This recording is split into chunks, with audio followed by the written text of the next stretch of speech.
Yo, what is going on, everybody? Good morning, good morning. Surprise, motherfucker. Panda, hello, hello, how are you? Hello. I'm wearing a long sleeve shirt right now, but I'm starting to sweat already. Like, it's kind of warm down in my basement. So I might need to take a fast 1 minute break here and change my shirt, but we'll wait. We'll wait till it's like to the point of being unbearable, you know? But yeah, we're gonna be back today with a Dark Wolf, hopefully. And we're gonna be playing through Gears of War Reloaded. I say hopefully because I know Dark Wolf was out partying a little bit last night, at least from the last sort of text I got him, so I'm hoping he wakes up early enough, but we'll see. Honestly, if he doesn't, we can just kind of start the game on our own, and then I mean, when it gets here, you can always join in. I'm pretty sure this is a pretty seamless co-op game, so like if he gets here, we can save and then go back and start co-op. But another thing I can do is I can also read off my, or talk about my my Twilight Imperium game going on Discord right now. I know I never did that. I said I was going to do that the other day, but we kind of running over. Assassin's Creed Black Flag, in Panda's opinion, has the best narrative / story in a video game. Really? Assassin's Creed Black Flag. I've never played Black Flag, even though I know it's like supposed to be the best one. It's kind of already at the point where I was done with Assassin's Creed though by the time it came out. Yeah, Gears is good like that. Okay, so you played it. I know a lot about Gears of War. My buddy Corbin had it growing up, and I played with him here and there. But I actually never owned or played the game like on my own myself. So yeah, I'm actually kind of excited to like play through and get like the full narrative. It's like one of those games, it's like, you know, where like you kind of you feel like you have seen a movie because you've seen certain scenes here and there, but you know, when push comes to shove, like you really like it, you know. But then when you see the movie all the way through, you're like, oh, that's kind of what this game's gonna be like for me, sort of thing, you know. I absolutely love that game because pirates. Okay, is the story actually good though, or is it just the pirates that you're like, yeah, it's a good game? Either way is fine, but I'm curious, you know. To clarify, I haven't played either. My ex-husband did. Okay, nice. Quotes are going out. Oh my god. The quote, I'm a horn dog, never cheated on my wife. Jeez. Honestly, I should get the quote system going for a kick. I should be able to get that set up at this point. Story was great. Okay, good. Let me put on some socks because my feetsies are cold. My feet are cold, but Surprise, my top is motherfucker. warm, so we'll see. Oh yeah. Jake, what's going on? Yeah, tell you what we can do in the meantime. So I can kind of go through the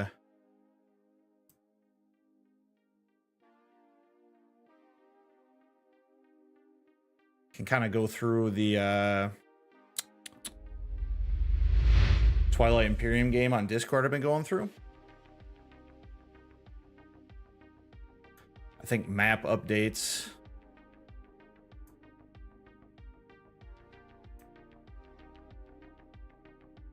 There's got to be a way to zoom in a little bit more. Maybe not. But yeah, so here I am down at the bottom. There's got to be a way to zoom in more, right? You can zoom in so much on the... like, you can zoom in an infinite amount on the phone app. Kind of figured it'd be the same for the desktop, if not better. But I guess not.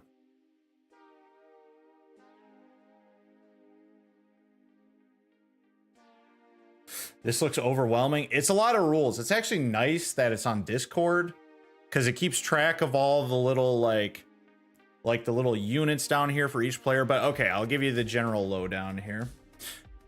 I need to message you 1 sec. Okay, sounds good. So are the planets like pieces you have to own? Essentially, yeah. So basically everyone's home planets are on like the outer ring here. The main planet is in the middle. And essentially, it's kind of conquesty in the sense where you want to spread out to other planets. Yeah, see, I wish I could zoom in just a little bit more. Does anybody know like a macro or the shortcut just to click on your keyboard to zoom in? I don't even know. Did the thing? How you guys? I'm doing good. How are you guys doing? The gamer sucks. He's getting serious now. Were you guys here when I used to do like the sock hands thing?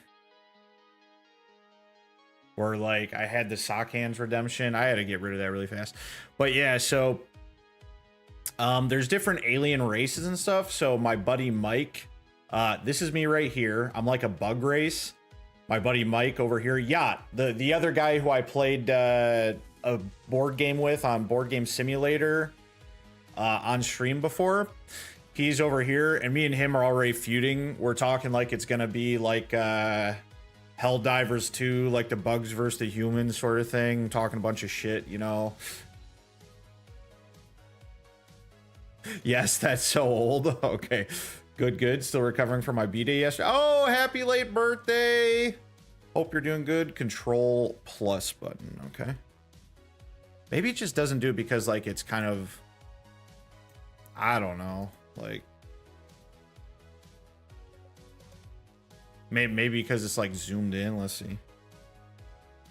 Yeah, okay.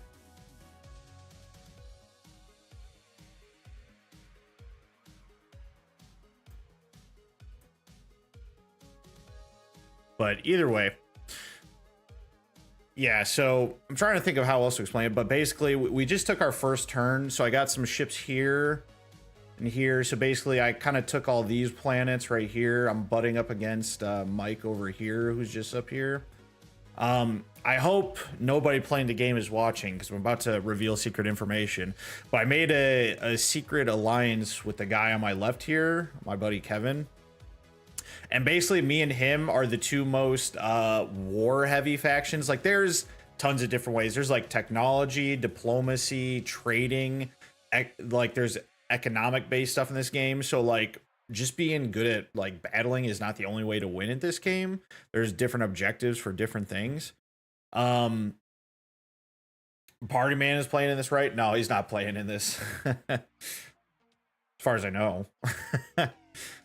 Shank is really the main one. Shank is up here across from me. Corbin is here. Eddie Ace, you guys know Eddie. Eddie Ace is over here. So Eddie Ace, Shank, Corbin, Yacht, and then Kevin's probably the only person who has nothing to do with this stream, so you guys probably wouldn't know him. But me and Kev, we got the two most battle heavy factions, so we made a alliance mainly because Shank and Yacht have really good trade, and they've already paired up. And like, so where I got 2 trade goods, Yacht's already got 8 trade goods, Shank has 5 trade goods, and everyone else is 0.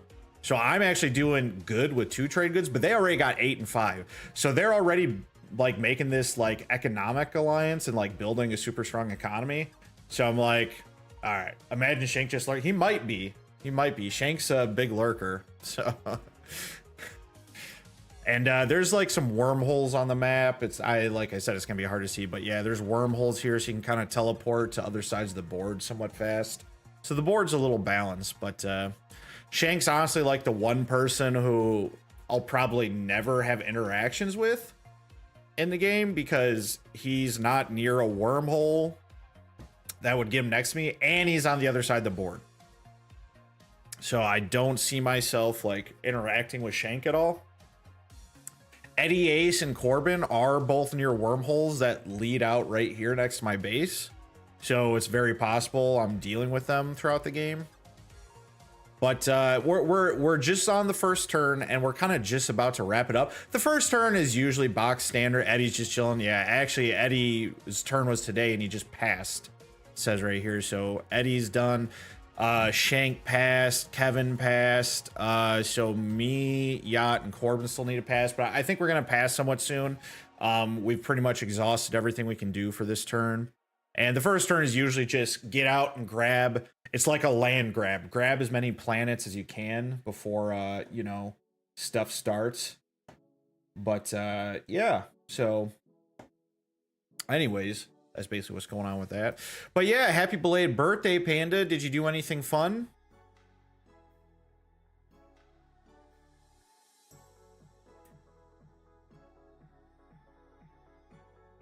Eddie's just chilling.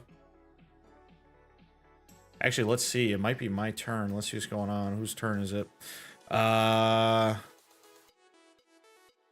no, it's Corbin's turn.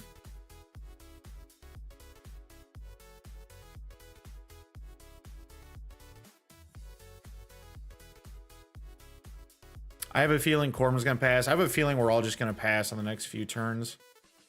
Here's a planet I took over. But yeah, it's not really too much. These are like cards that people have played along the ways. Eddie's playing this faction that is like really good with technology. So he's obviously going for the technology card a lot of times. And he's going to get a whole bunch of different tech, which one will win him objective points. And then two will help him later in the game with different things as well.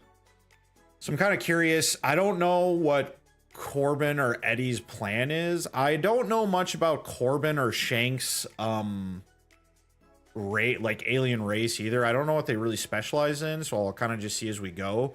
Like I said, mine and Kevin specialize in battle. The humans that Yacht is, it's kind of just in like a they're kind of like kind of humans in most other games. Like they're just kind of all around good. They don't really have weaknesses.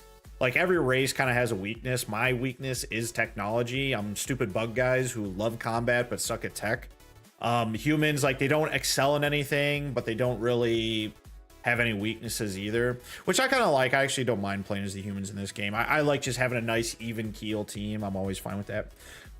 He had a cookout and dinner, got free Dutchies. Ooh, sugar glazed, eh?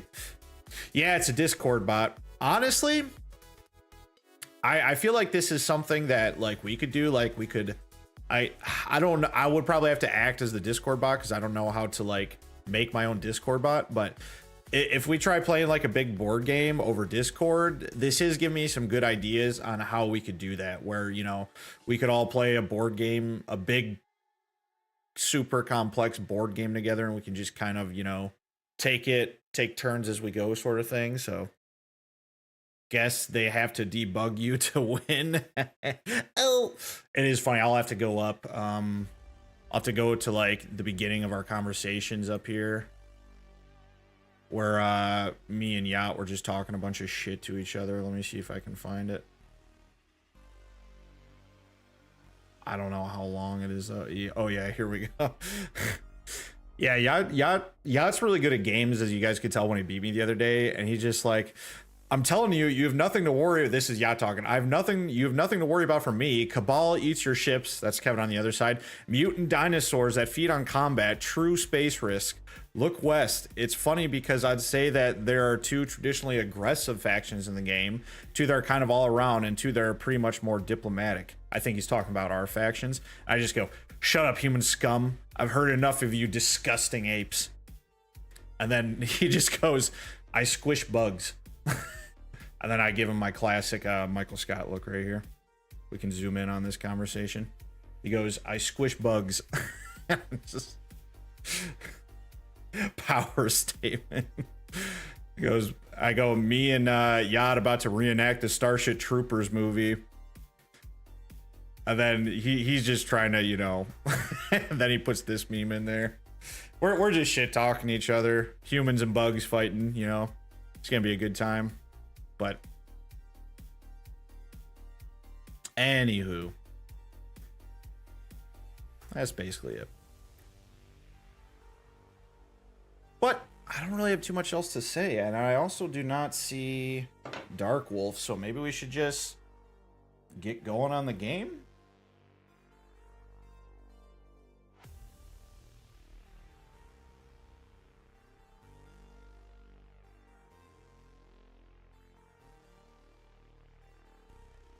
I was kind of saying, so Dark Wolf yesterday was, I think he's drinking based off some of the statements he had given me. So hopefully, I know this is kind of a little bit early for him as is. We'll kind of see how it goes today.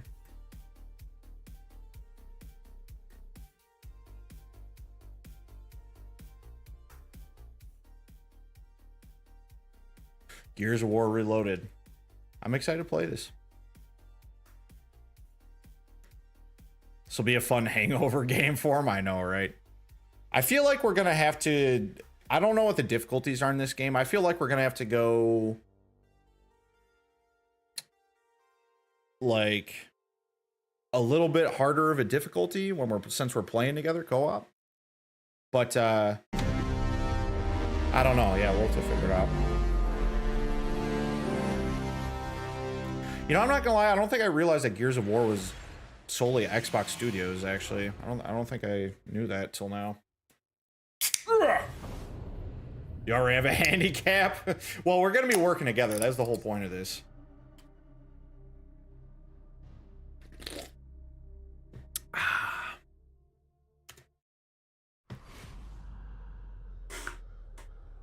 For a time, the humans of Sarah knew the illusion of peace. Humans of Sarah?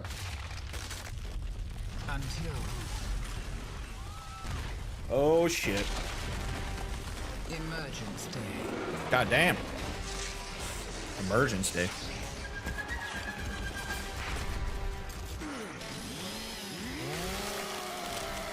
In time, their valiant defense was crushed with billions dead.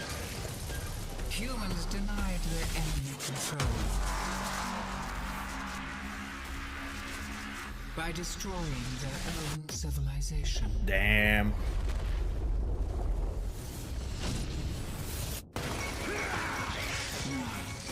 The long struggle Get him! Get him! Get him! overwhelming odds approaches a final, desperate stand. Oh, shit.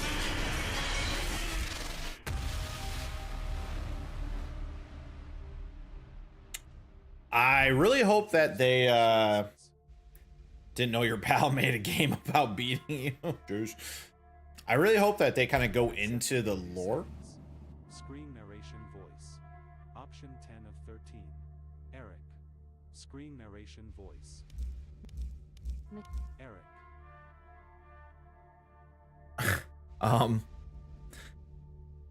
This is a little weird. What was I saying? I gotta go turn off the Roomba upstairs too really quick. But I hope they get into the lore of like the aliens or whatever. The cats are doing something upstairs. I gotta go check on them really quick. But I hope they kind of get into the lore of the bad guys in this, because I really don't know anything about it. I don't know much of the lore behind this game, besides the fact I know you're like fighting monsters. But Screen narration. damn rascals, I know, right? 13. Screen narration off. There we go. All right, give me one quick sec. Let me go check on those little raccoon demons I got running around upstairs. I'll be right back.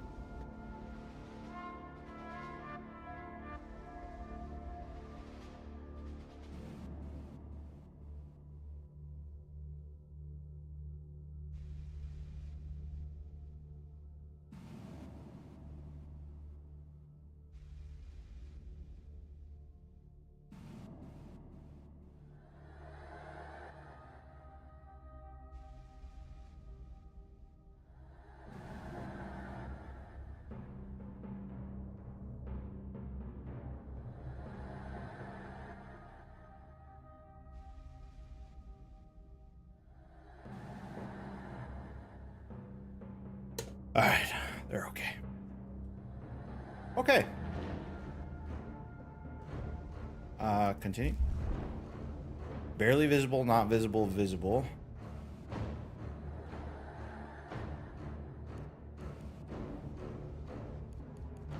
Gotta go based off how you guys see it as always.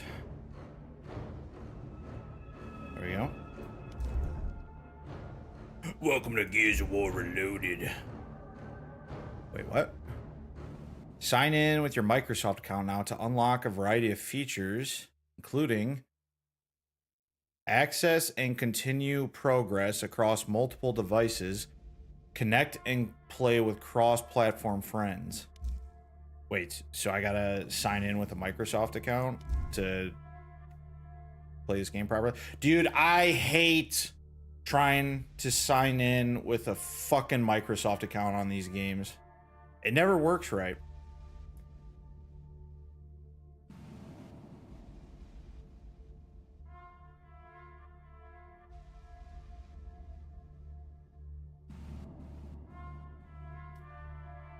Only cross-platform is possible.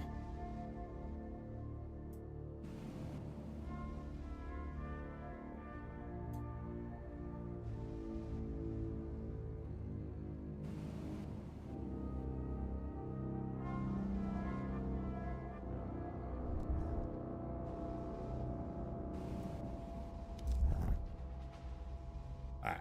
I think I'm fine for now. Hopefully that's it. Campaign. Host a co-op game. Another player can join as Dominique.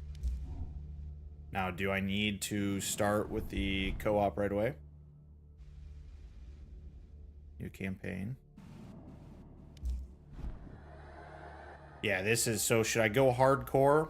Like one step above normal? Up to 8? Probably for the versus multiplayer. Because I think there's like a 4v4 multiplayer mode in this. I remember distinctly playing that against the AI when I was playing with Corbin. I remember playing the multi. I actually thought the multiplayer was fun. I go hardcore. We'll see if we can just start without people.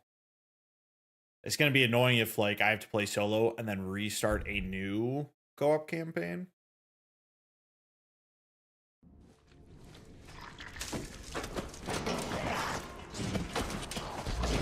I guess not.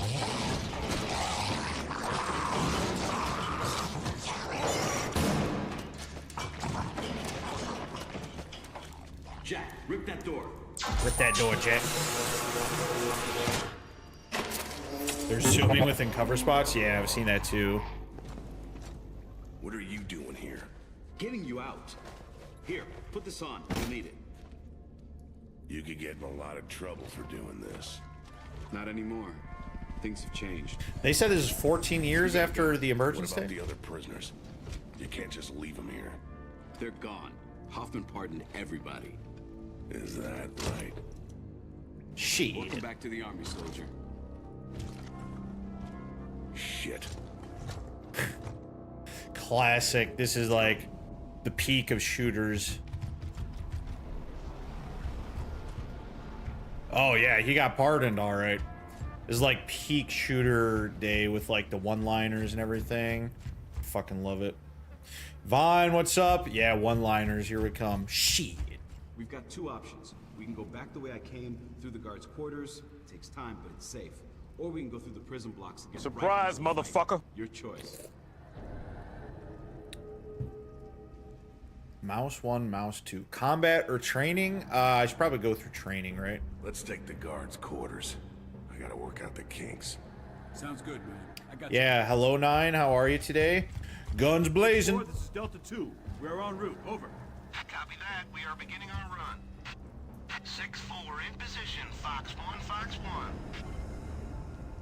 Alright, to look at your squad mates or other points of interest, hold Q. Shoo! Delta 2. Hold your fire. We are inside the prison. Over. Roger that. Holding fire. Advise you relocate ASAP. Man, if command knew I was here to get you, I'd be in some deep shit. Come on, let's go. Alright, review your current objective, hold left shift. I don't like that.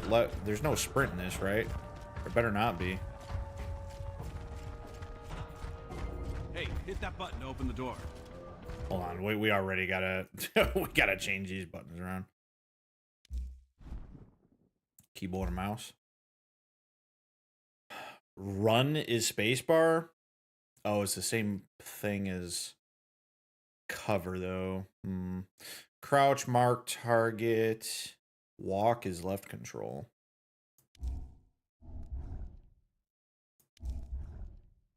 Walk. Turn left, turn right. That's fine. We don't need that. Okay, this is movement. Other. Let's make sure nothing's using the middle thing. Okay, yep, no, other.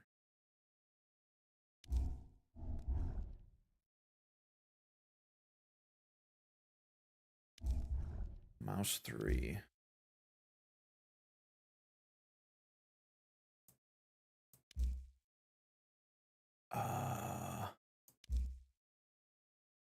TACCOM. Select the primary for viewing the TACCOM interface. Guess.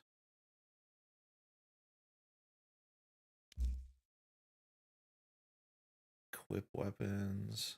Melee attack F.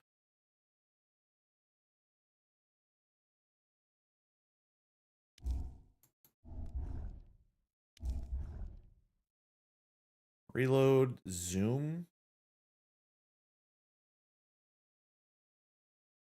Zoom is T. Let's change that to Q.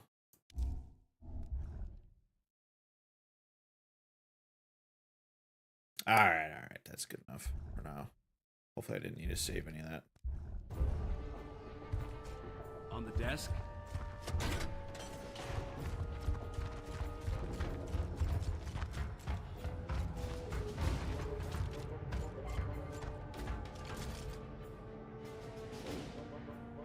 Circuit breaker.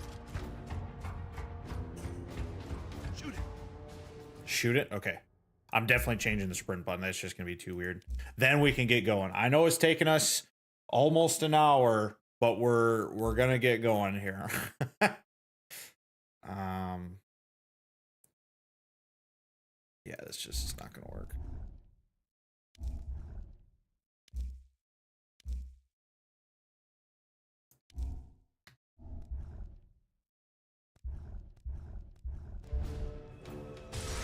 There. Oh. One more. One more? Oh. All right.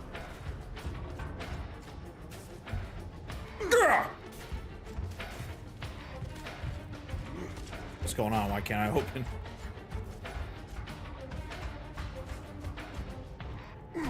There we go. You wanted to work out the kinks? This is the place to do it.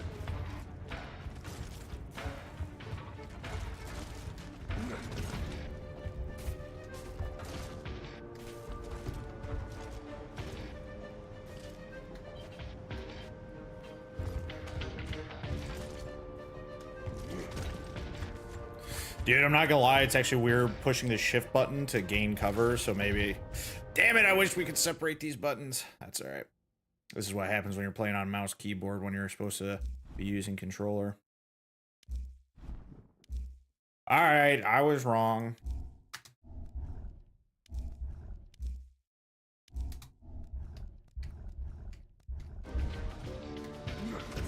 Let's go. Nice! Nice! That's Victor's squad. They're clearing this sector. They're gonna need more choppers. They're gonna need more choppers.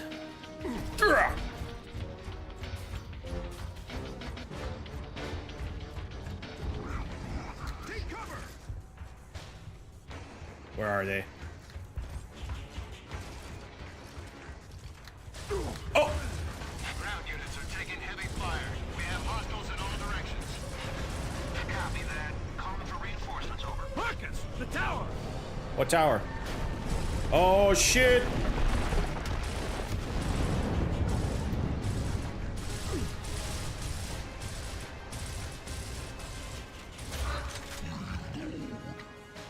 Just reloading.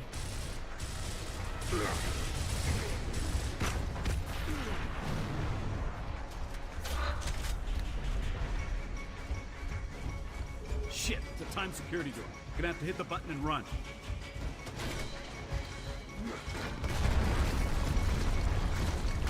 Woo!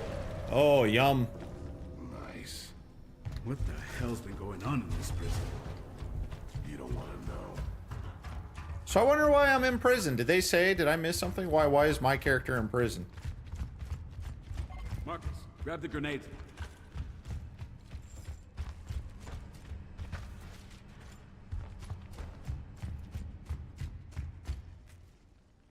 Okay, now what?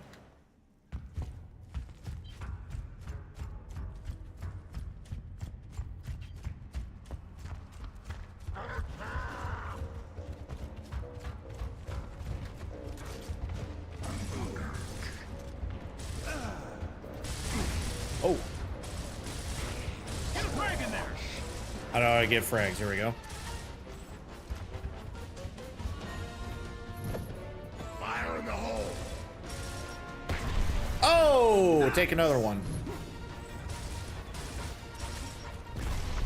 Oh, yeah. 6-4, we are moving to your location. Over. Yeah, Copy baby. that. We are clearing area for extraction. I love me a good bloody effect when you blow them up.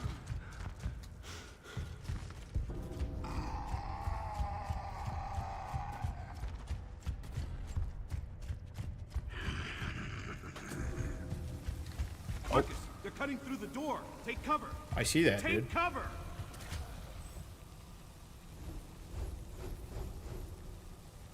Here they come. Get ready. Here they come.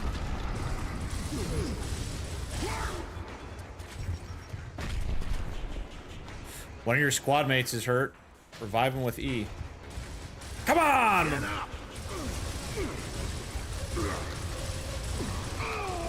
Oh no, they're flanking me. This is bad. Oh god. Wow, okay. That went terribly. This is all the tutorial too. Marcus, they're cutting through the door. Take cover. Take cover. What the hell is even that? I got destroyed.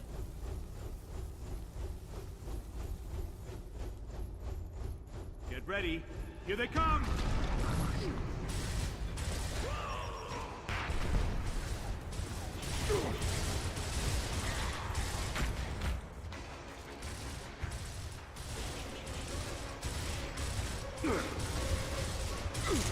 Get some! Get some! Get some! Oh shit. Dude, these guys are aggressive as fuck. Somebody.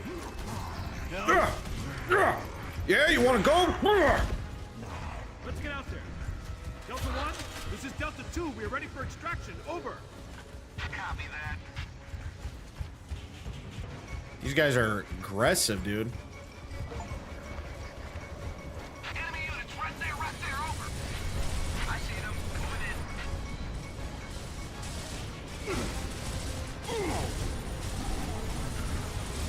Flank left. More are coming. 2 clicks to your right. Can you suppress? Over.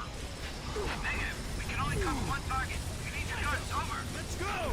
Negative. Nice. Negative. We are also taking heavy fire. Stand by.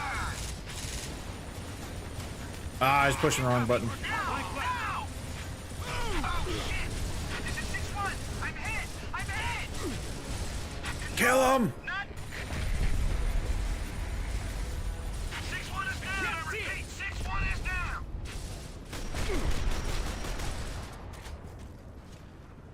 Be advised, we are aborting mission. Repeat, we are aborting mission. Retrieving Delta Squad now! Get some! Get some! Am I shooting through the rock?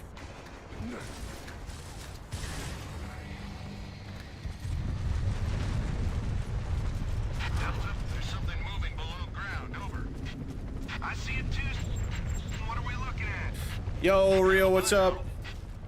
Marcus, we've got to move to the Raven now. Go, go, go! Raven. Where's the Raven? Rio, what's going on?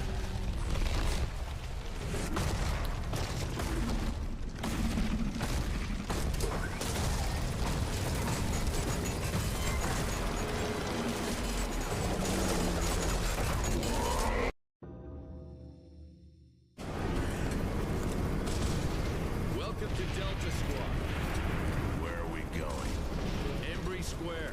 Colonel Hoffman's waiting for us. Hoffman. Oh, shit. This is gonna be awesome. Considering the snow, I'm fine. You got a lot of snow, yeah. Yep. Wow. Cool. Not really.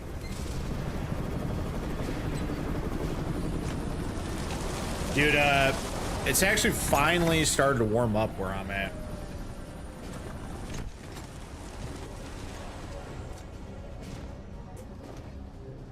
You, traitor like you, doesn't deserve to wear the uniform. Shit. Looks to me like you need all the help you can get. Traitor? Step aside. Lieutenant, I've got good news. We have a plan to end this war. Okay, so the bald guys are our commanding officer. Hoffman's probably the big gun. Love interest. Oh shit! Oh! Locust! Damn. What are they called? Locusts? We now have the light mass bomb. I'll take out all these bastards with one shot. But it can't work if we don't have the targeting data. That's why we need the resonator. It'll map their tunnels so that we can hit those sons of bitches where they live. So they live in tunnels. Up there! It's 15 Celsius earlier this week. Ah, okay. That's not bad.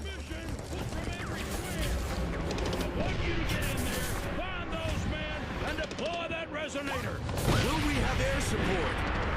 What? Are you kidding? You are the support, son. You are the support. Nemesis are keeping our birds out of the area. You'll have to move in on foot. We're screwed. All clear. But the lieutenant here will be feeding you intel. Yes, sir. And the smart thing to do right now would be to leave. Shit. Get it done. Not bad indeed until the temp dropped yesterday and now the snow came. Apparently, yeah. I'm not doing this for you. Doing it for the blonde babe. Enemy reinforcements. Take cover! Fire in the hole. That one was on the house. Good luck, Delta. Get up those stairs. Alpha's waiting. Go, go, go, go! I kind of love the shaky cam when you're sprinting forward like this. Very intense. Okay, man, here we go. You still got it? I guess we'll find out, huh? You still got it? Fuck nah.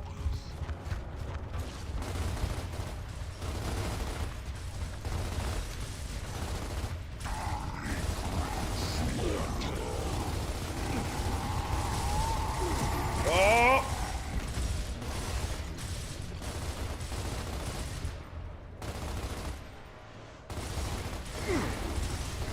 Shit.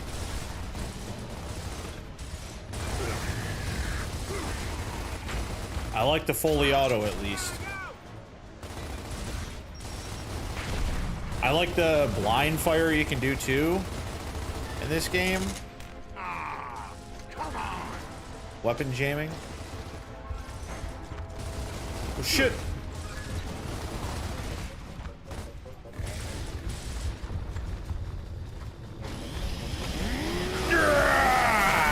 Yeah. That's always the best. What's this? Grab those tags. The family back home will want it.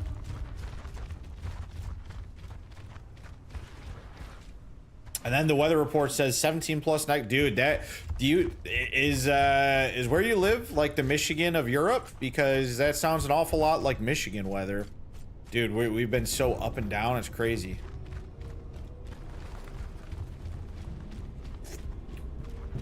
Don't get hit. Here they come. Rubs. Rubs. Flank him.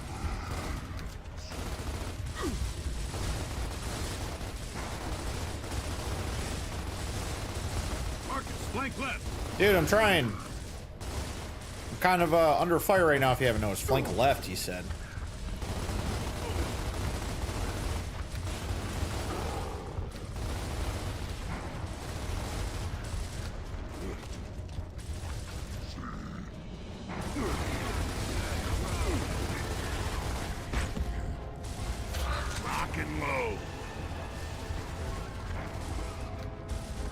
Emergence holes.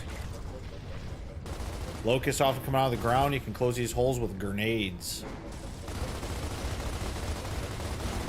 I want them to come out. Oh shit. Where's Dom? You're good to go. That's a quick revive system, not gonna lie.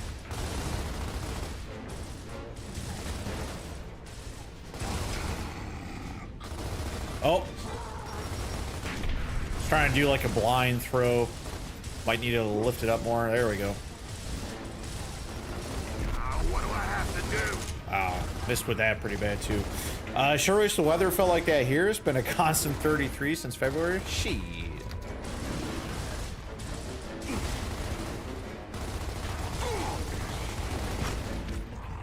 Nice. Nice. Dude, who does the voice from Arcus, dude? That voice sounds so familiar.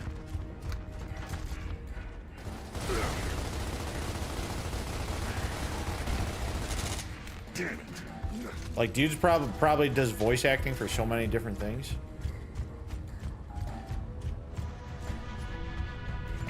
Now what?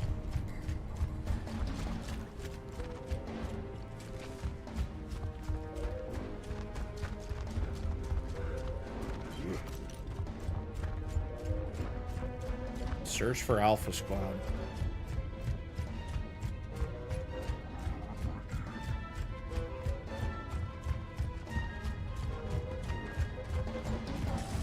Oh shit. Oh shit, son! I'm in trouble. I got mulched.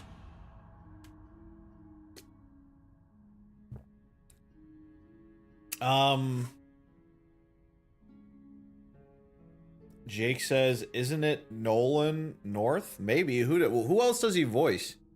Who else does Nolan North voice? Just send 10 Celsius over here. Marcus, flank him.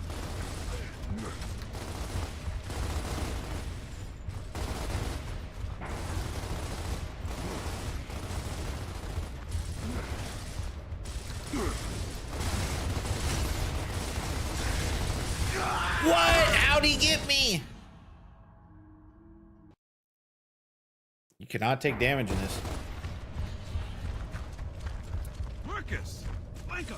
Oh, he does Bender from Futurama? That's awesome.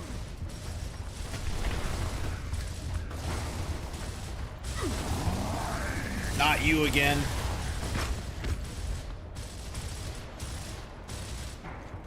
Nice.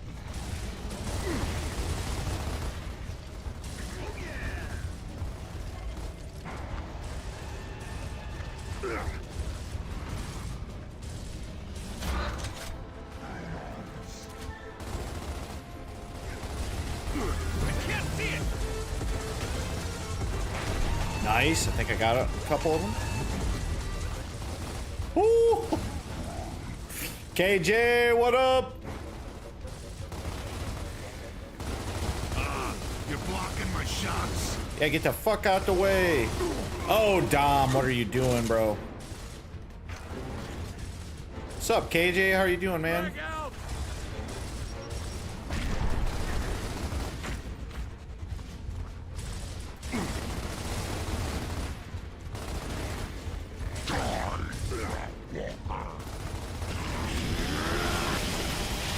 Yeah.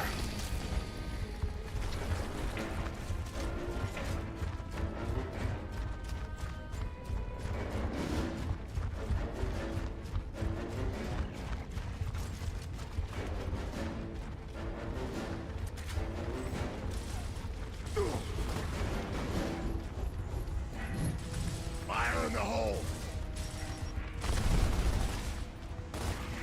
Get out of the way, Dom, you idiot.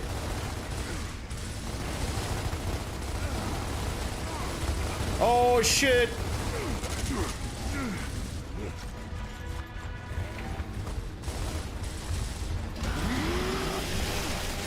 Yeah, boy.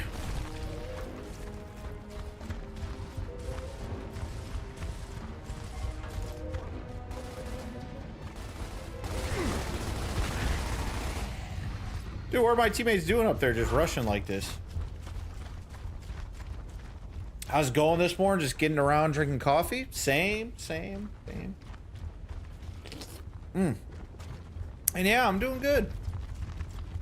I got too much to talk about. No idea. I have a feeling Dark Wolf is not going to be joining us this morning.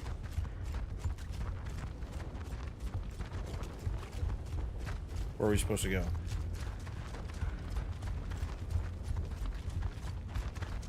Why is everyone running back this way?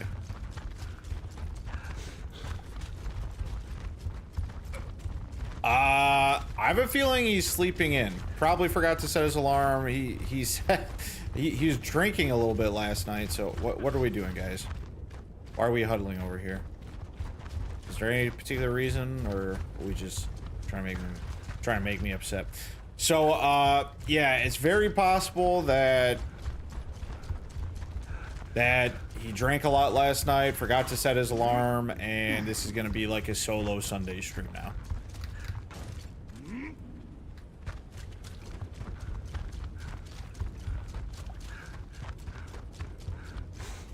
Which, if that was the case, I wish I would have known, just so I could have done the Pragmata bonus stuff today, and then we could have started something else tomorrow. So I don't know if I'm gonna do the bonus stuff for Pragmata too. I didn't look into it, but excuse me. Hold on. Control, this is Delta. We have visuals on Alpha. Possible KIA. No sign of resonator. Roger that, Delta. Keep looking. Gotta find that resonator. I'll open the door. I've got the code. What was I gonna say? Yeah, because it doesn't look like it's a story thing. I don't know. I gotta look maybe more into it, see what's going on tomorrow. Oh shit.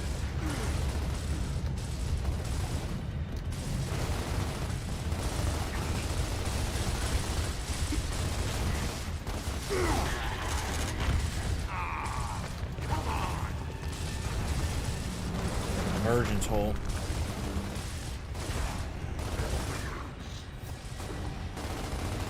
Got a blind fire to save my health.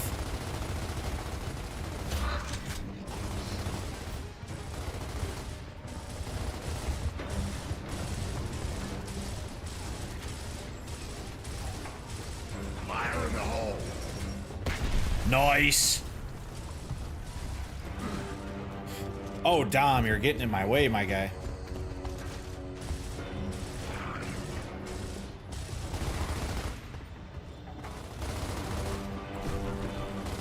Oh, someone's flanking us. Out of the way. Oh, never mind. That's our own guy.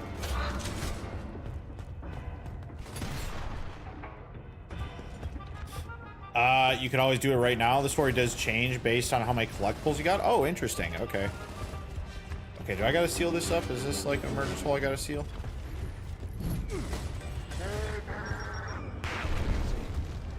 Okay, it is. All right.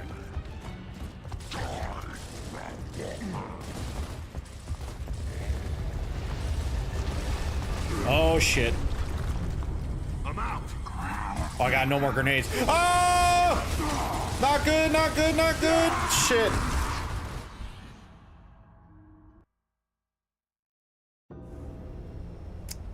Maybe I'll do Control, that. this is Delta. We have visuals on Alpha. Can I save? Exit to main menu. Accept. We really just, I mean, we haven't gotten through much. So maybe it is a little bit better. Got gangbanged by 3 of them. They all popped out of the hole. I feel bad because everything says Gears of War Reloaded. But, oh well.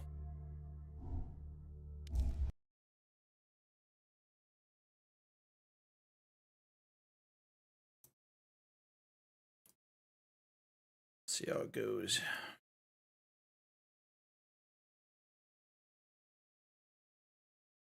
Then 10 minutes later he hops on. It's literally gonna be like that too.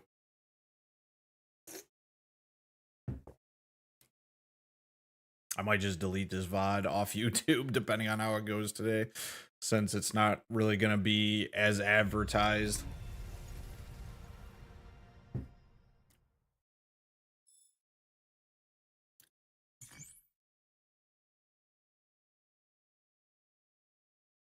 But KJ, tends to happen sometimes. Yeah. I can't say I've never done that. I can't say I've never done that. But KJ, how have you been? How's your week been? Also, Rio, how's it going? Vine, Jake Panda, how's everybody doing? Unknown Signals, the new content.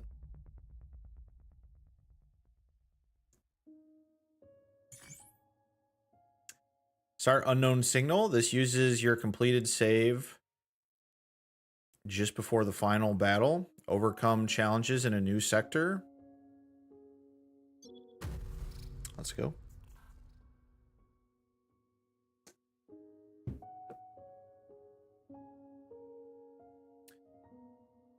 KJ says, lazy, lazy, lazy. Have been working too much. So just been laying on my ass. I mean, hey, that's fine.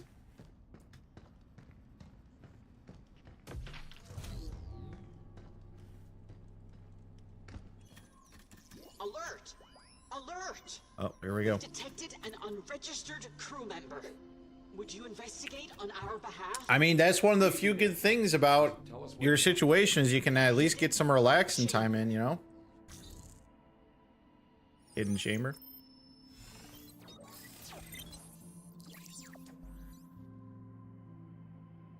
Unknown area. Hidden what?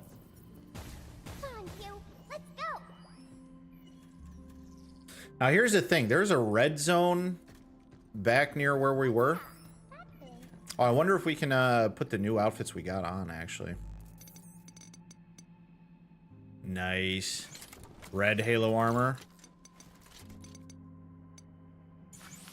I can't believe people hate this cute little look. How do I look? Hey, not bad at all.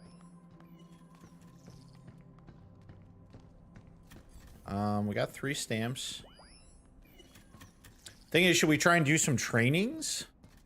Or should we just get right into the new area here?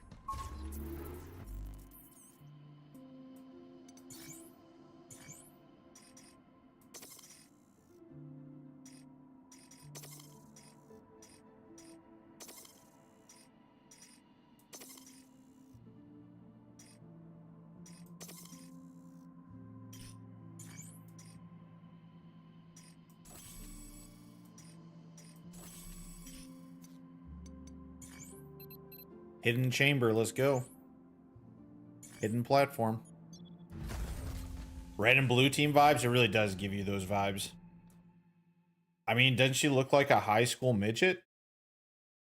What? What is this? High school midget? No? Are you saying because the varsity jacket? Is that what you're getting at? Oh, it's a big cabin. Look at that. So you must be our unregistered friend. We are. We watch over this hidden chamber. His name is literally Big Cabin. Original architect. It was their wish to bestow their greatest creation to one who has completely mastered the cradle. You have earned the right to undergo our most difficult trials. Decode all of our encrypted SIM pods and receive their reward. Okay. Sim pods unlock when you meet required conditions. Complete every sim pod mission to access the secret room. Activation granted. Okay, cool. Simple alpha. Secret mission.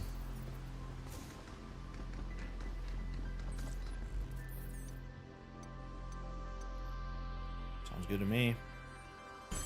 Enter sim. First of all, she has a name. I was gonna say that you got a tick on her back. Didn't realize it was someone. It's funny. The jackhammer. A hard-hitting melee attack unit with limited range deals high open damage even when the target is not in an open state. Oh, okay, that's pretty cool. So I don't need to hack them to get in on them. That's actually pretty sweet. Here's some serious power. Just don't quit.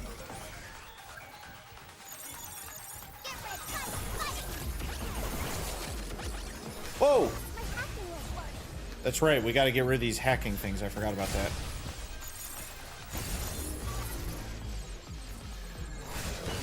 How you like this?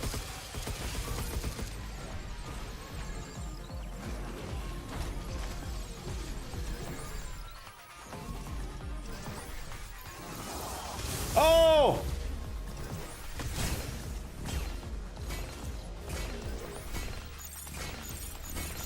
There we go.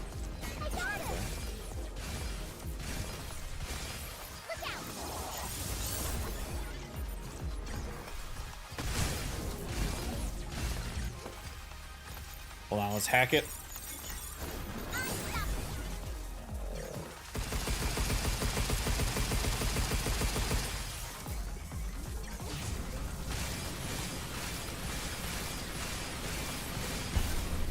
We did it! Yeah, boy! Wasn't too bad. Decoy generator. What am I supposed to do? Just make it through this? Are these just gonna be like combat rooms? Freaking preschool Diana?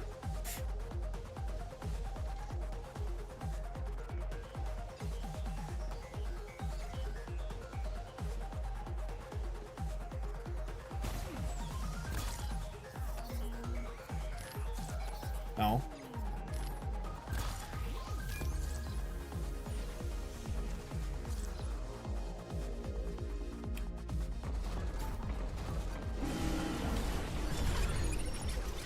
No, don't go inside the circle!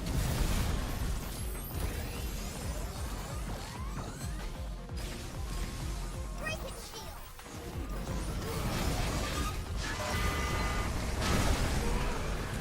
Oh, dude, this thing's awesome. The jackhammer?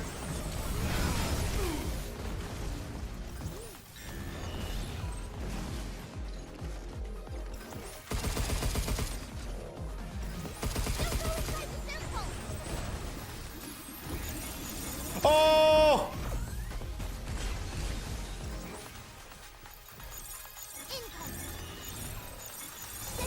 There we go. It's my turn.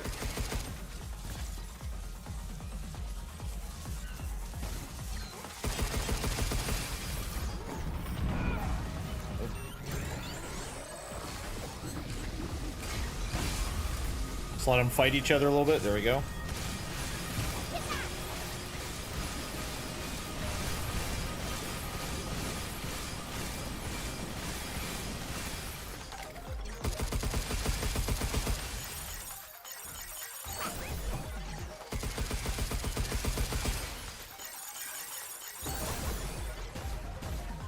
Take this.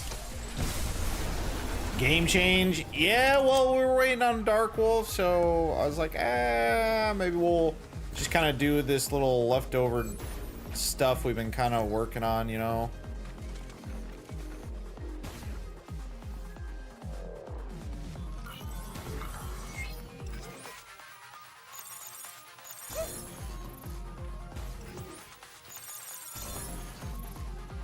I don't know what this exactly is. Like, is this one more of a combat sim, or are they all kind of more combat sims? Yeah, we'll get back to Gears of War when we got a ally we're doing it with. Wait. Okay.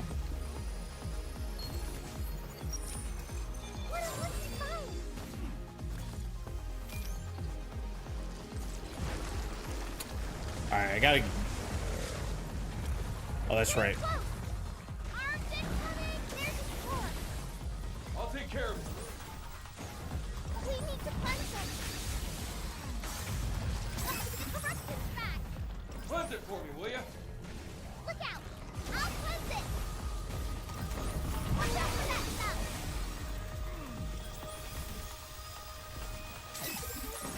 All right. One core down. Nice. Keep it up, you! There's his sword! I'll take care of it.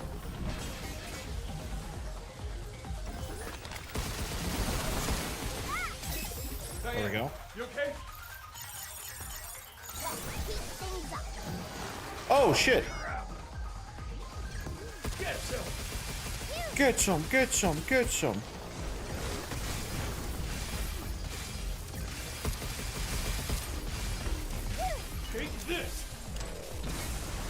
Nice. Oh, still alive though.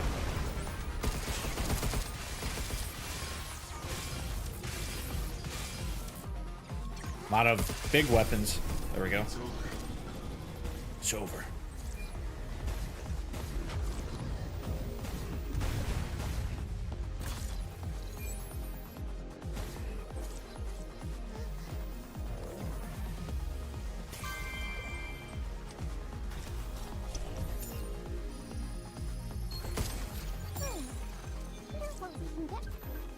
License, shelter license 5. Some paddock hacking. That should help you get around. Okay, is that it? Interesting. All right.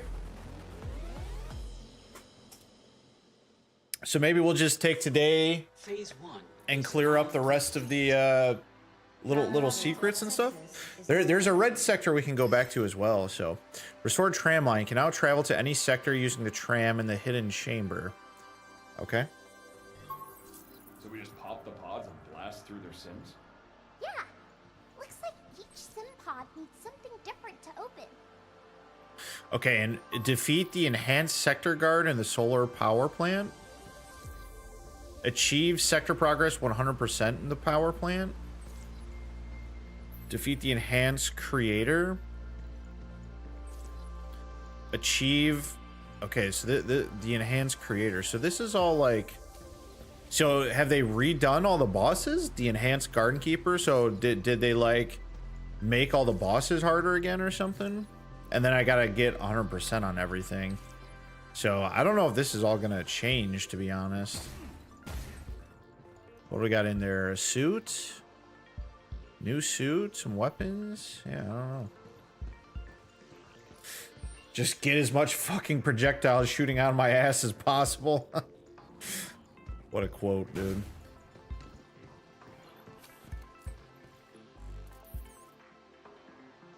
Okay.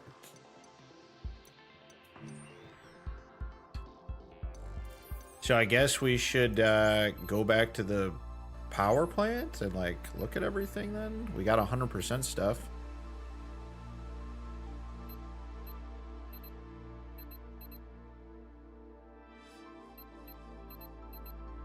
And I'm assuming at the end of the level is going to be like where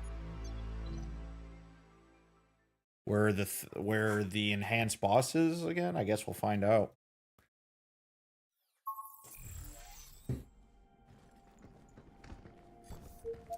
So this is like semi new game plus.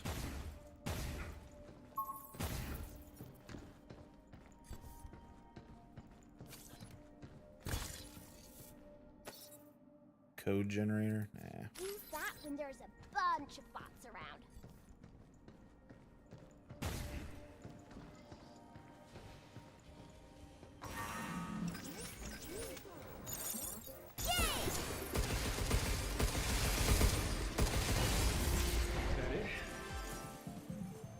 I mean, these first levels are going to be kind of easy again, though, I feel like, because... Is there a map? I don't remember.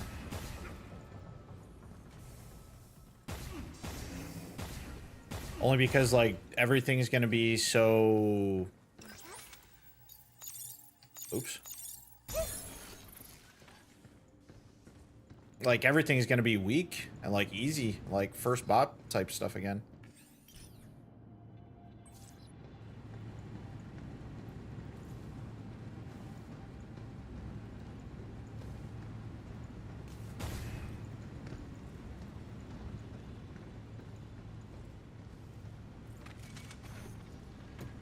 Yeah, I got everything down here. Okay.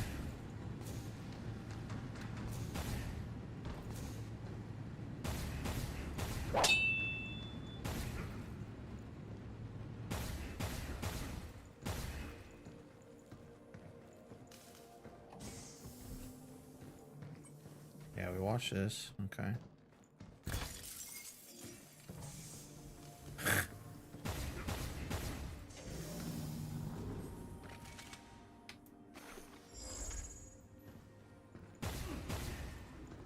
Gotta get this thing somehow. This is what we were missing last time.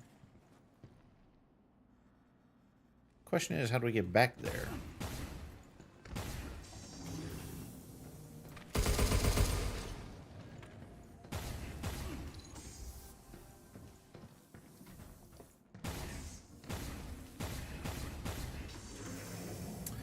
Vine, how's your weekend going?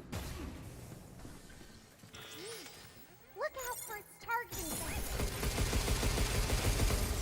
It's over.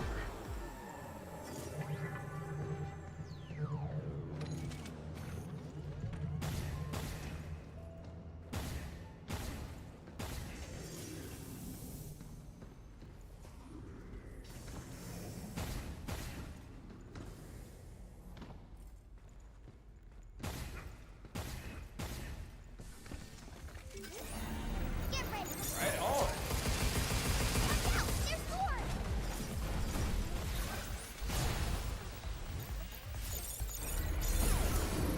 You're going down. You, now. Nope. Take this. Week is going pretty good. Had some plans with my girlfriend, but they didn't end up happening. I'm sorry to hear that.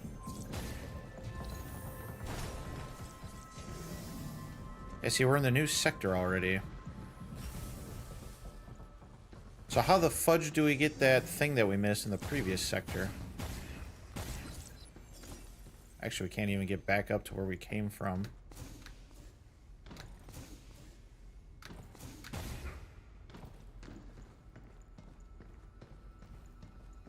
Oh, there's something right here. Or is that not it? How do we get there, though?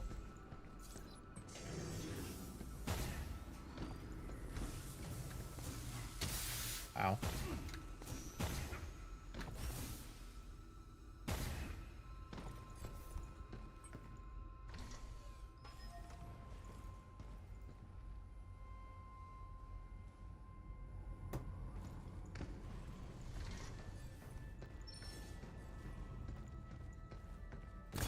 See, how do we get back there?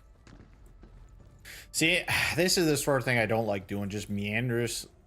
Just like randomly meandering around trying to find the little secrets that I missed and stuff. This is what I do not enjoy doing in games. Ah, okay. So I could never get this last time because I didn't have the abilities. Okay.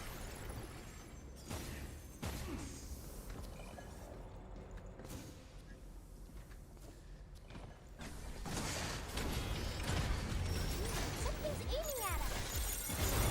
Fight, fight. Move, you. Back off.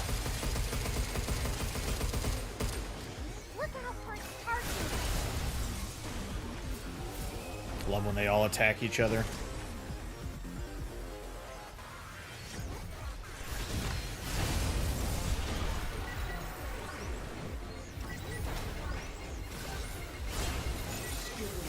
Oh, what?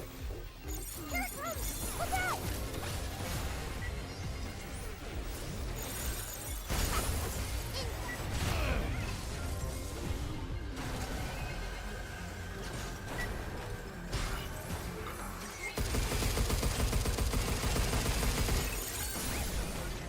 Take this. Anything for a chance to save you. I know, right? We gotta save Hugh. Is that how this story turns out? Is we can save Hugh if we redo this?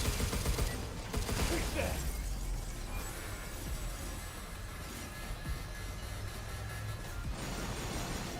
Ow. You. Yeah.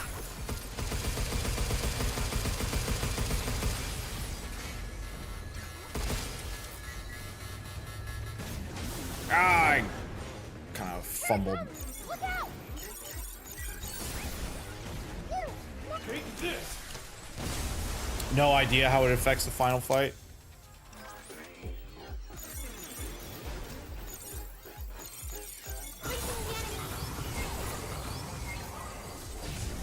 Get some.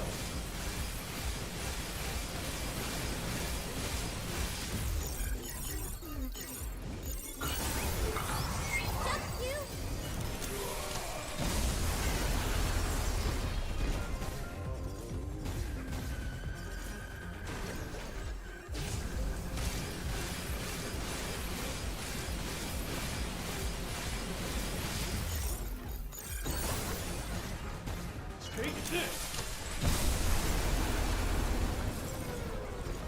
I'm a lean, mean fighting machine now, though. I know that much. This game has trained me well. Wow, more limb. Ooh, shiny.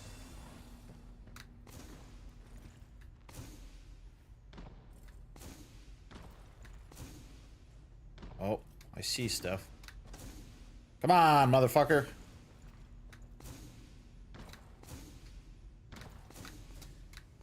Can he not get on top of these boxes?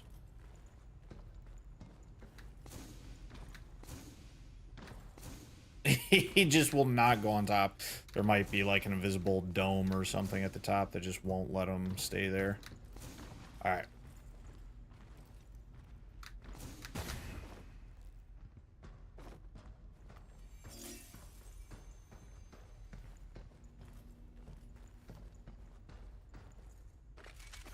How do we get up here, though?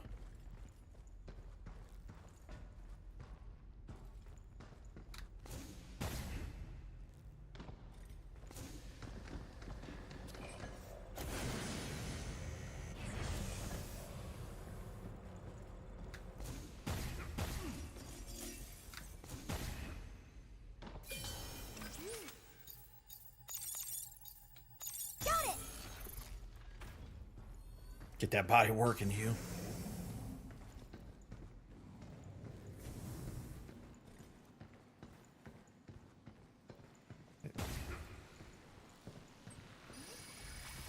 That's better. Okay, this is something we were missing before. Yum.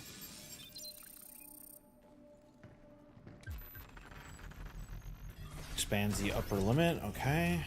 Sure, whatever. Hugh? What are your parents like? They're great. Told me to follow my dreams and never look back. I took their words to heart, did things my way. Kinda made a mess for them, though. Even after all that, they never faulted me for being me. They're just like you. Really? Yeah. Really. Really? Really? Really?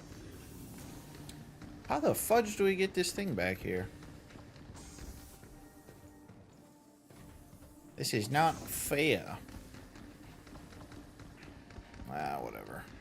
We tried.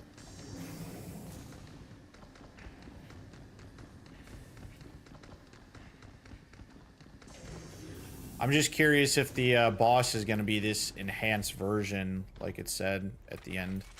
Guess we'll find out.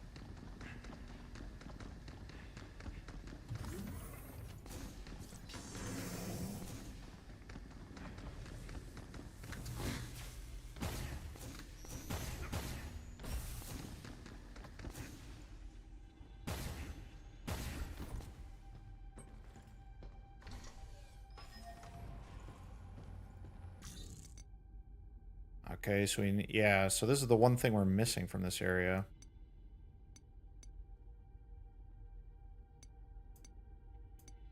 We need to get that Earth memory. About to whoop ass the second time. Let's hope so.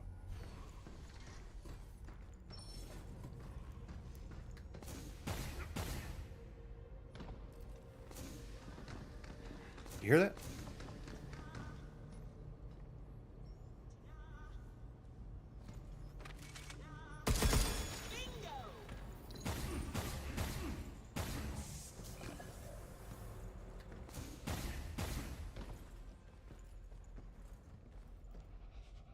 Okay, this is where I don't know how to loop back and figure that out. That's alright, whatever, dude.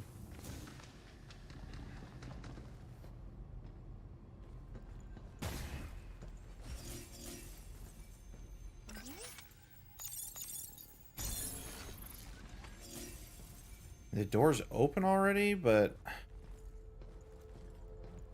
maybe I gotta get up on the ceiling somehow.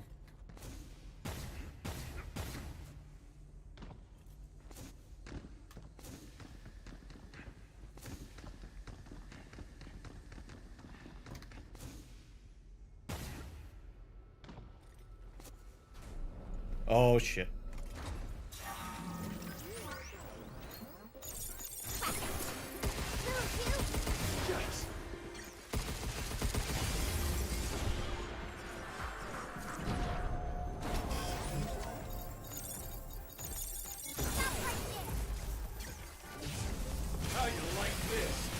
I like me now. I like me now. I like me now.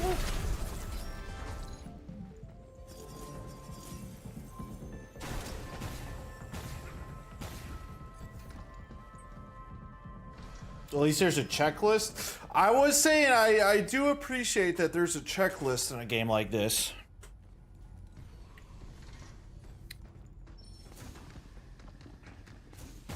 Look out for its targeting sensor.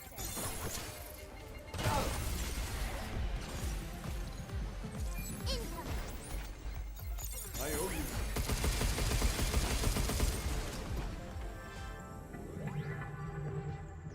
See, this is my only other thing is maybe if I get up on this railing here, maybe that'll take me someplace I haven't been yet. That's my only other guess.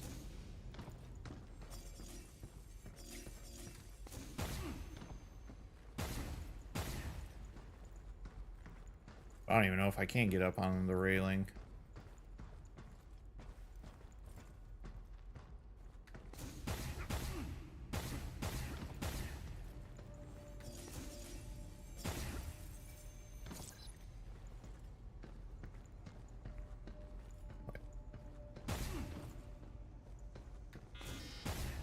Something's aiming at us.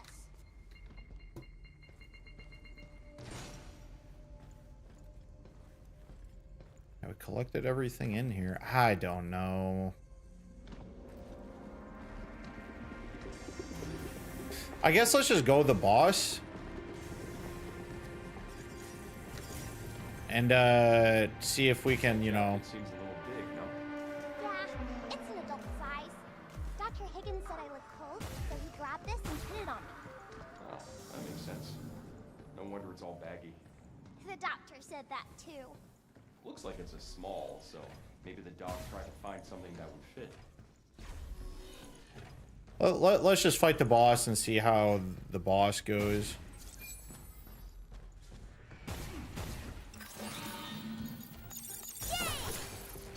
Back up! Oh, took that one on the chin. Take this!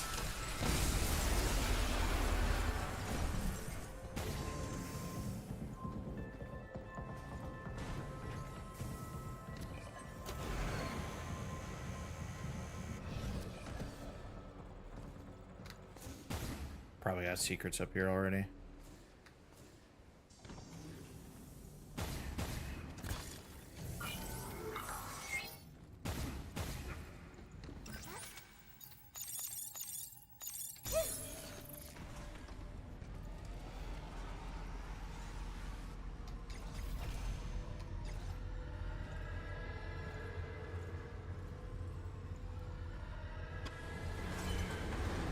Something's aiming at us. Yeah! Look out for its targeting sensor.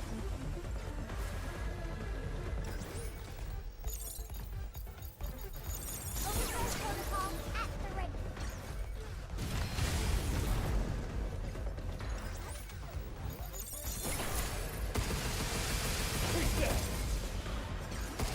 Shoot it first, please, Q. Jump, Q.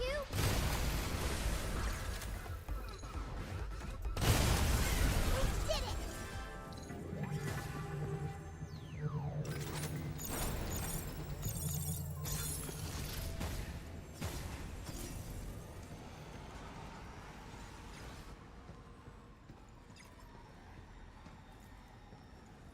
Here we go. Defeat the enhanced sector guard. Okay, so it is enhanced. Oh shit.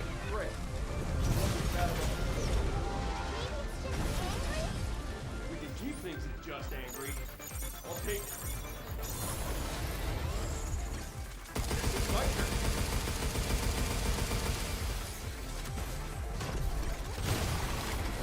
Q.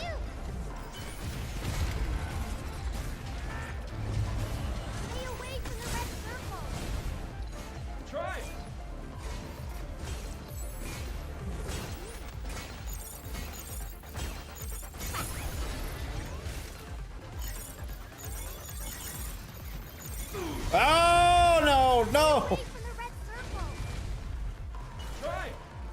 I'm trying, I'm trying.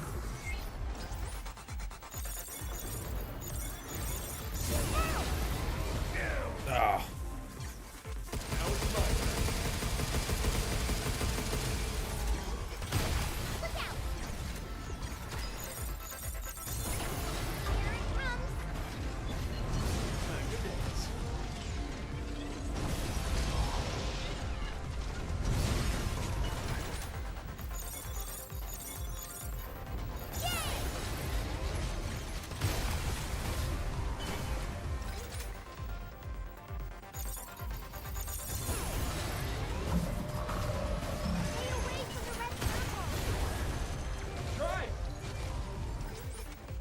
Why is he not opening up anymore?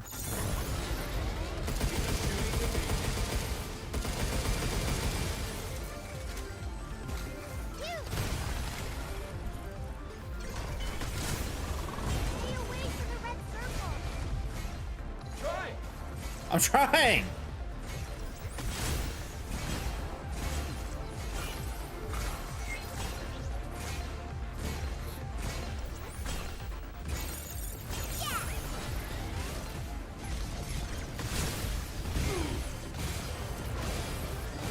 Oh shit. I didn't realize how low health I was, to be honest. Be careful. I'm trying! Stay away from the red circle. Try! Overdrive protocol activate.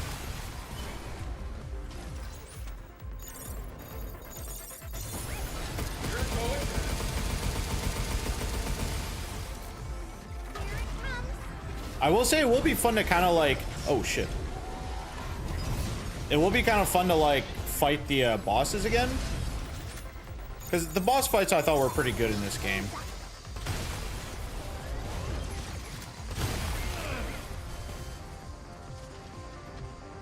Get ready.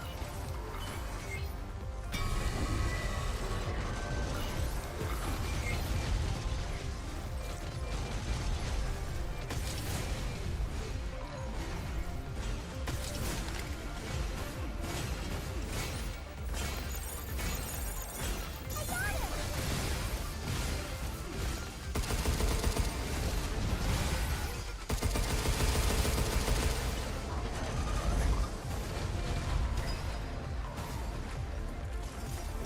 Be careful.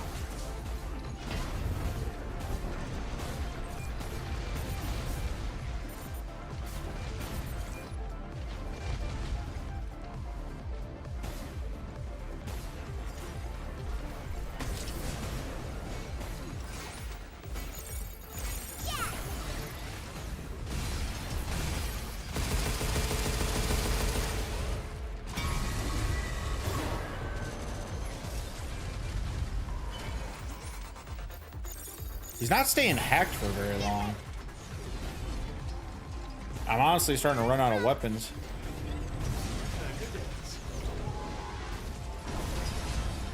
I'm trying!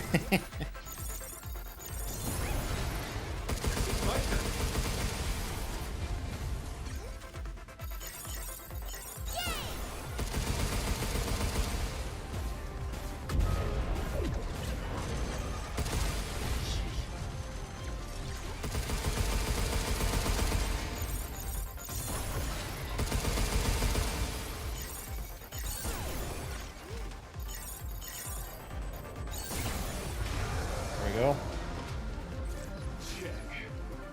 Take this!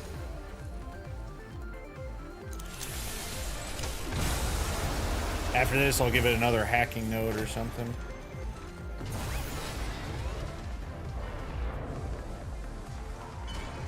You. Charging again. Stubborn hunk of junk. Oh!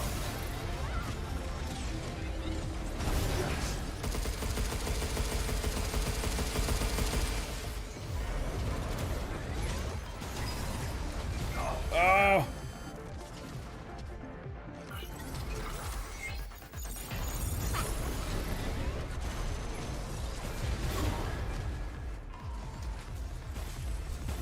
Move you.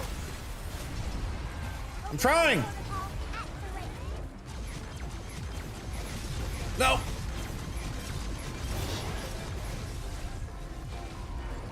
Deletion protocol initiate.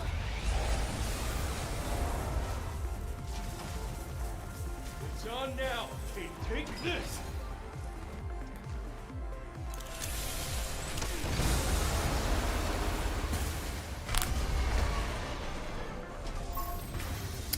Dang, these enhanced bosses are going to take a lot of work because I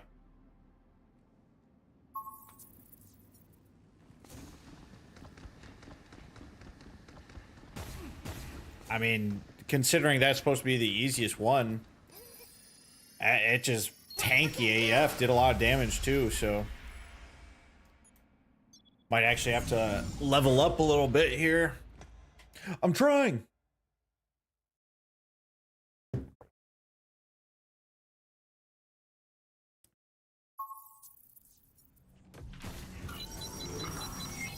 You're back. What did you find? Nothing you need to be worried about. Oh, thank you.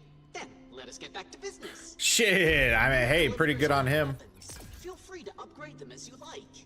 So, what should we do?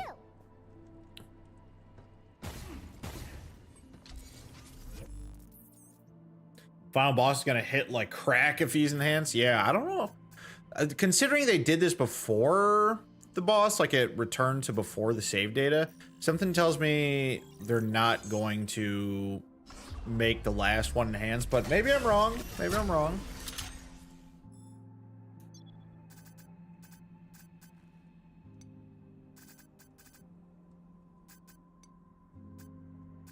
Complete, complete, complete. Maybe we should just complete all these.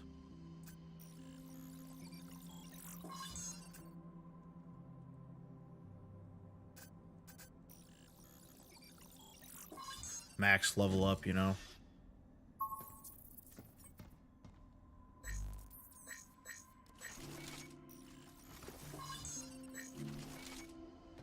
We're gonna update. Our stamp board selection has recently improved. So I got another stamp board now. Oh, those are some cute outfits.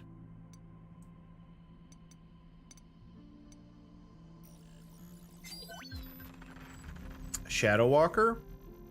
Huge Shadow Walker outfit. What? I can look like a bot? Show us how you look once you've put it on. I don't know what the secret reports do. You have quite the eye organ. Bot data. Bingo! Well done. And now we get this outfit, which I do think looks better than the pink one a little bit. Maybe it's because her hair's down in it. Kind of her more basic look. I don't know what the secret reports do. Please enjoy your purchase. So I'm gonna look like a bot now. Let's check it out. Yeah, that thing. Damn. This is I am Hugh now. Hugh is dead. I am your new dad. How do I look? Hey, not bad at all. You're not Hugh. I am Hugh now. Is your headset broken? I am your father now.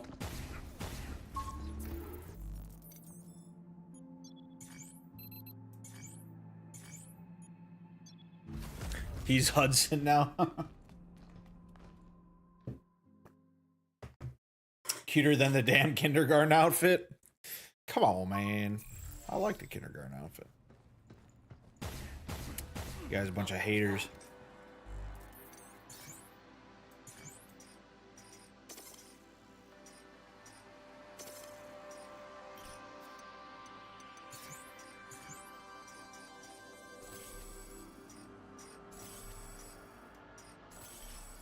A sim pod is ready for your unlocking. Activation parameters verified. Symbol data is engaged. But then I can't get this one because I didn't 100%.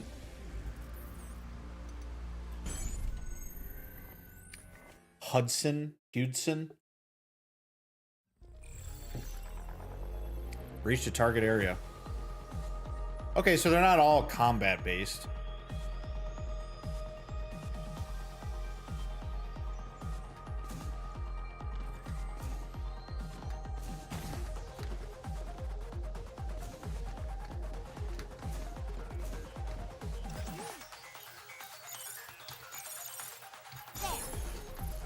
Oh!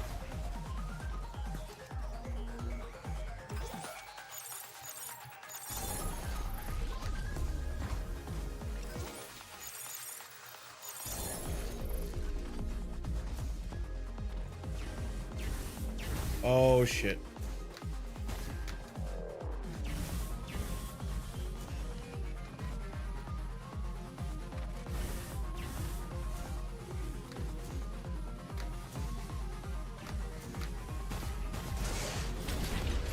Holy fuck.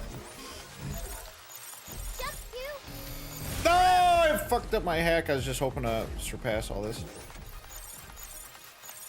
There we go. What's this gonna do? Oh! Oh, what's up, boys?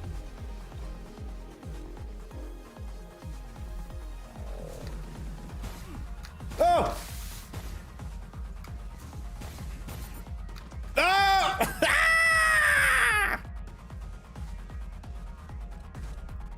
Oh shit. Get ready. You can't. It's hard jumping over these. Ah, fuck! It's hard jumping over these things.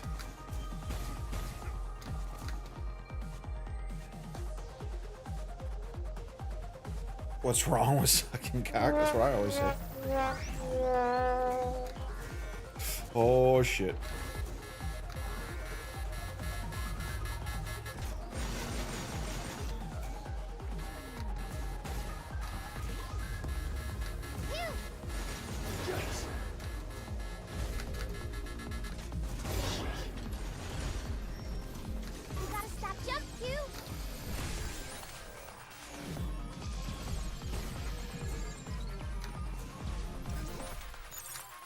Oh, I can't jump.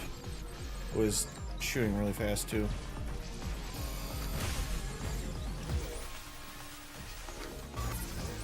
Ah, come on.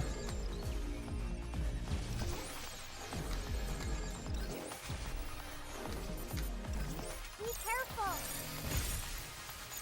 Oh, thank God. Just got it deactivated. All right, now we can focus.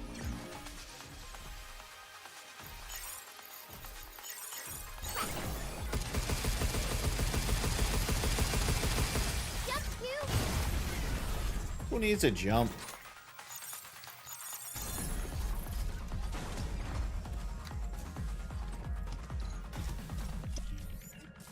We can use that back at the shelter.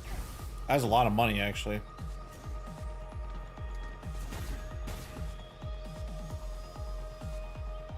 What am I supposed to do here? Jump over?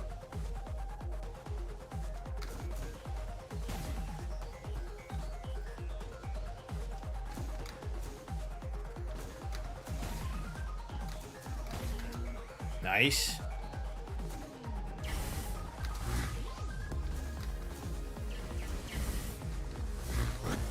Ah!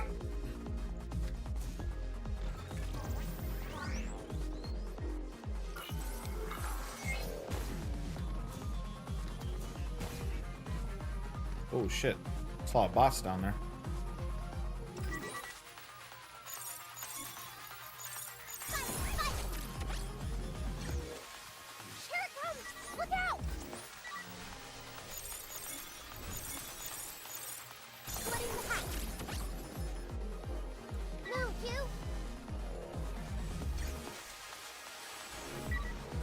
This one's supposed to infect the other ones with hacking data.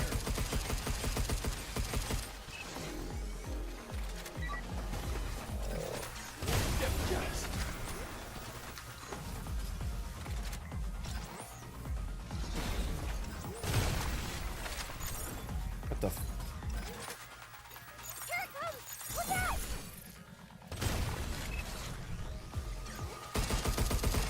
Dude, why does this thing keep getting away from me?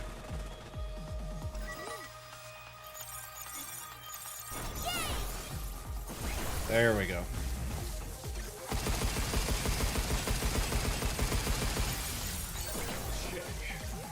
Take this!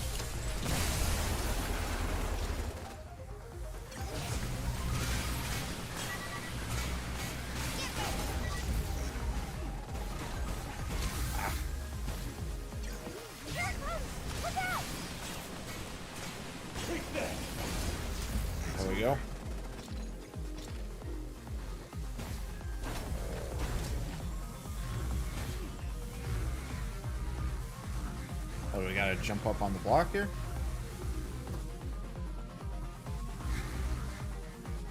What do we gotta do here?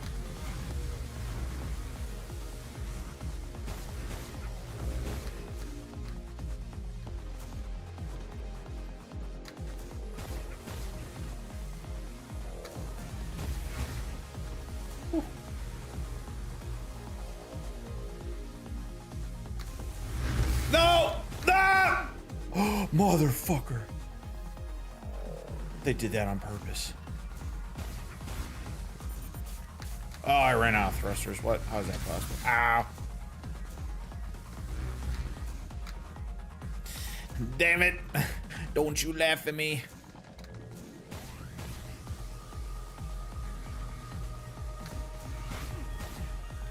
Alright. So I gotta wait till all these are done. No!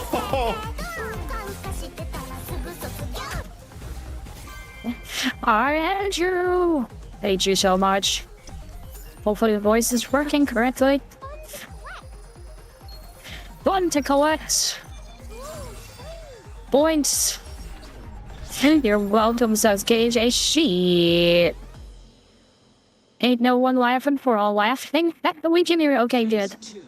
Is now complete. Another one down. Another one down.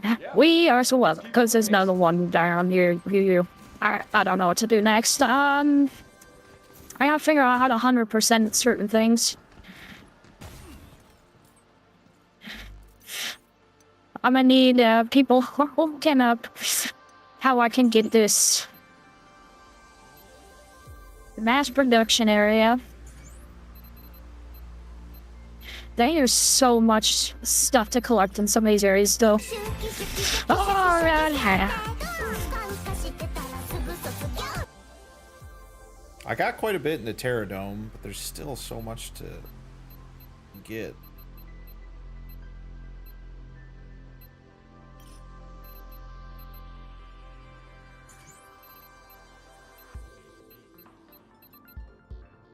Whew.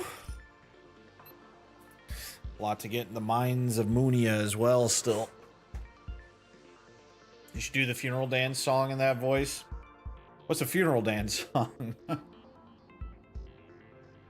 Well, okay, I know what the funeral dance song is, but what would my voice change for that? Because I don't sing anything with the funeral dance. Alright. We gotta figure out how to get this last... this last memory here. It says it's in this next area, so maybe even though we see it from the early area, we can only get it from the final area right before the boss. That would be the only explanation. Oh, look at that. Already something we missed. Bots did all the work, leaving him bored to tears. And cry me a letter. Are you bored too, Hugh? Nah, I'm good. Kinda hard to get bored keeping up with your chit-chat. Nah.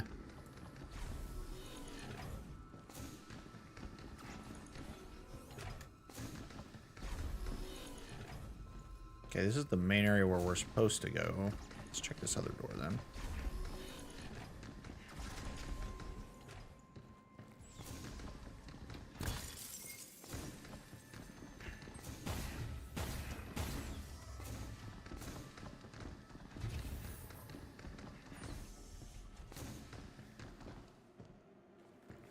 Acapella, just the tune, just do the acapella version. Gotcha. Okay, understood. Understood. Wow.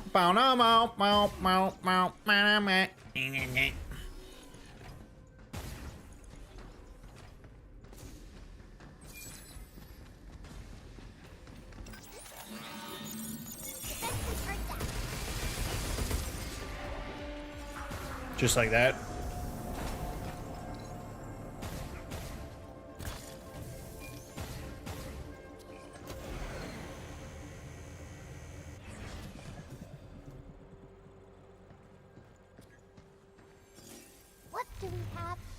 Ah, secret wall bullshit. The hollow wall. Fucking go.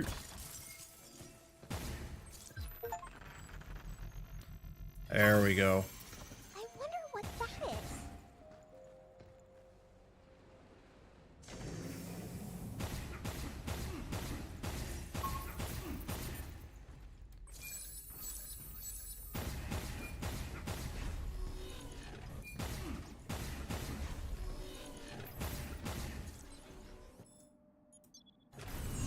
You and Mrs. T would make a good duo making that tune. She's over here jamming. Yep. We're getting a singing group together. Me and Mrs. T. Nice work, Q. What? I was really sad when I found out what happened to the doctor. Oh, yeah. I don't blame you.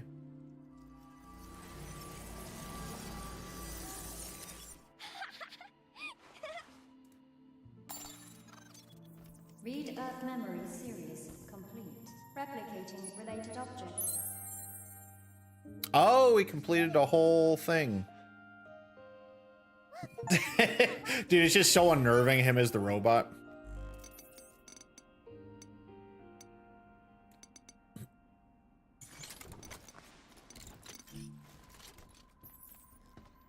Oh yeah, that thing.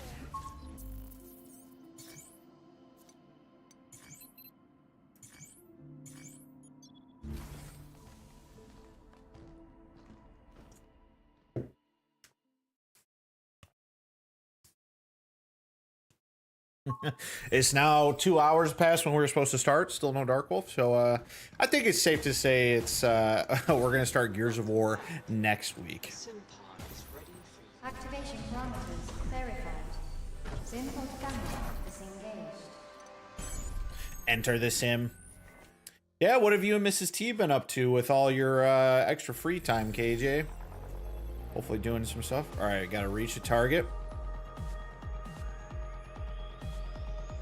Honestly, there's no time limit on these, so maybe I should be taking the extra time to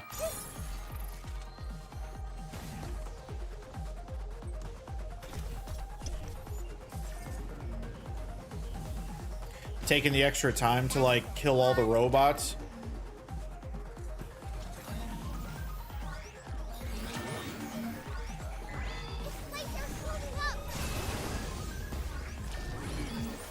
No, no, no, no, no, no. I need them to come over here so I can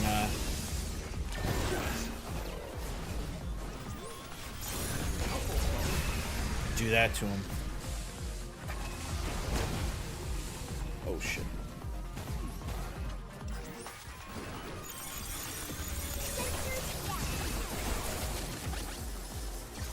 Get some. Yes, yes, yes. On now. Take this.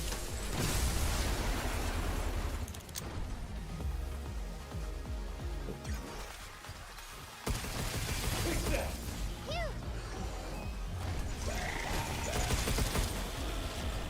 Should attack each other a little bit now.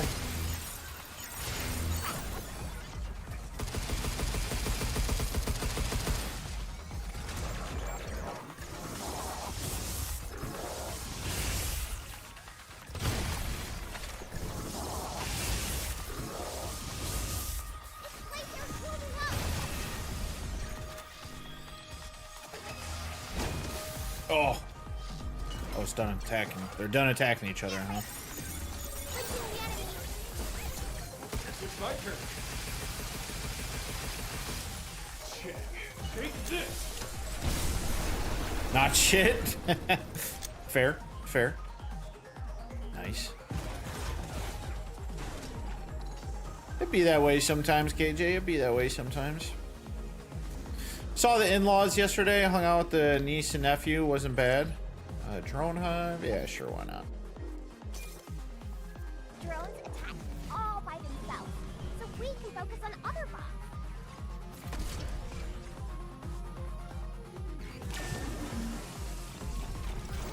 No! Ah, I wasn't fucking paying attention. I did. Also, I never got snagged in them before.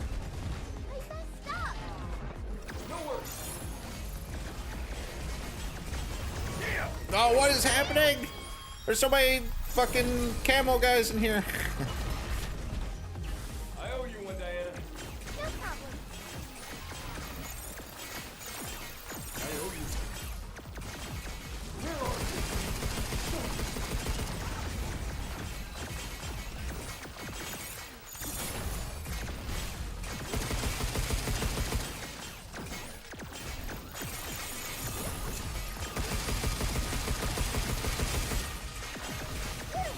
Take this!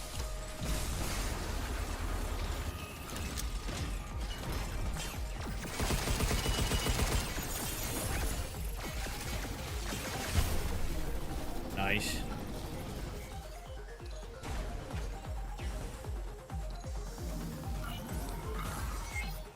Oh shit.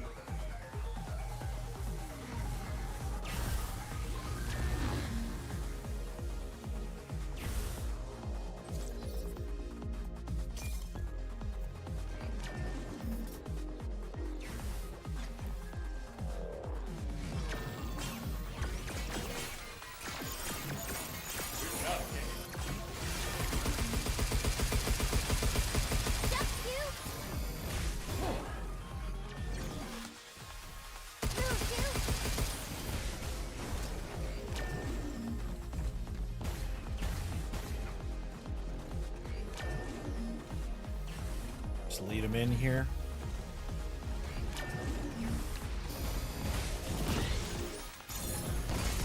Boom.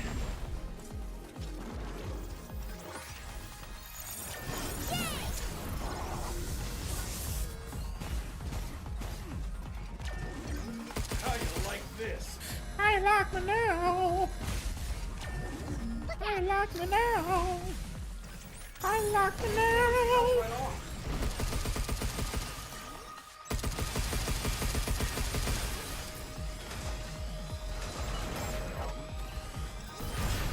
Oh shit, I forgot to charge.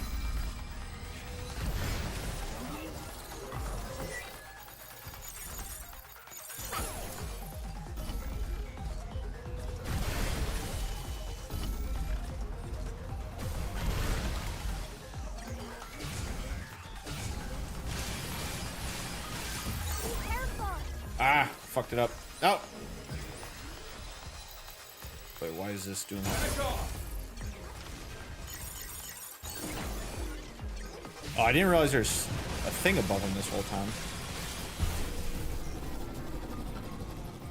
Nice. Did a good job utilizing the lasers there at least. Kill the big slow tanky guys. Definitely the way to go. Oh, easy. That was it. Easy. Kind of curious what all these lead to eventually, to be honest. Slowdown.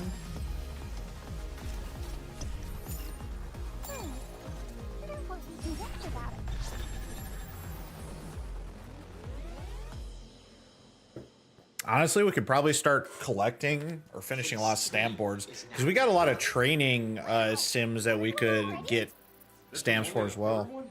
You still have far to go. Complete, complete, complete.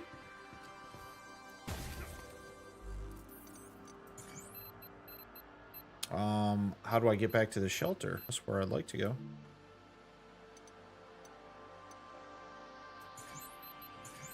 Guess it doesn't matter. How you like me now? How you like me now? How you like me now?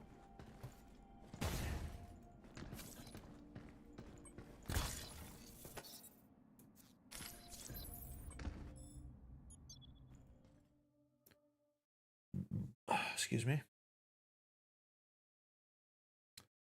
Bagel's out and about today. Having a little bit of girl time.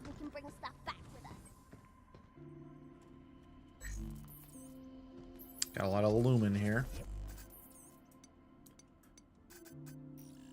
Complete also all of our attachments are completed, all of our abilities are completed. We can start working on like hacking on weapons after this. Our weapons, honestly, we didn't upgrade our weapons too much. We should probably start upgrading them, especially like since we might have some difficult bosses coming up. Be sure to give it a choice. That's a bingo.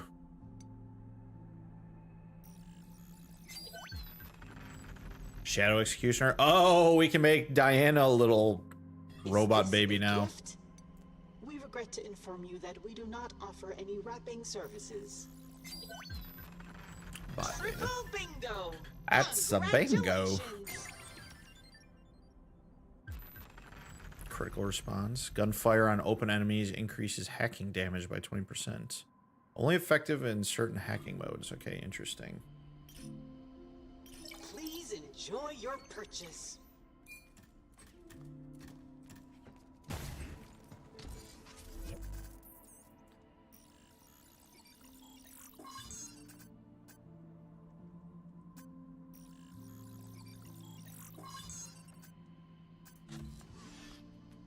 All right.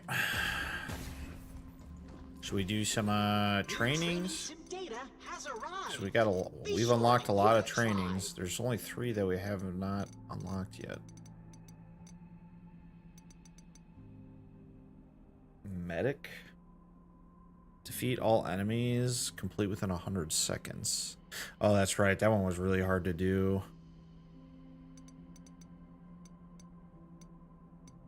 Bad blood. Defeat 4 enemies with friendly fire. Defeat all enemies. Complete within 100 seconds.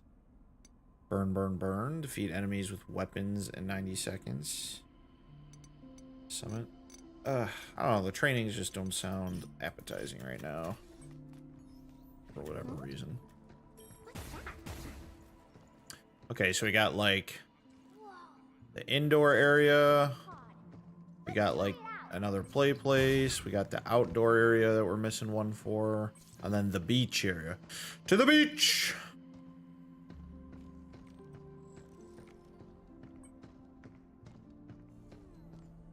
I don't know. I don't really want to go secret hunting.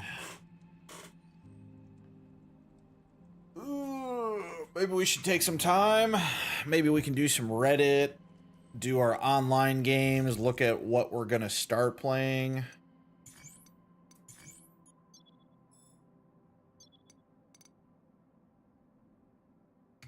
E.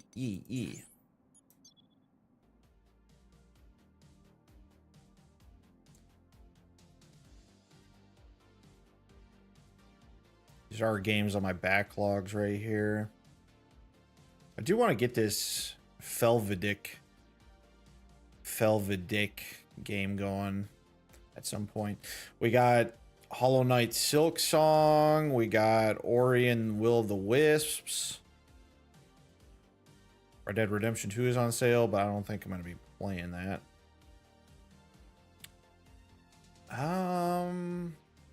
Pragmata. What can we add this to? Action, adventure, and the shooters. Could probably take this out of the backlog now. Same thing with No, I'm Not Human. Add to story heavy.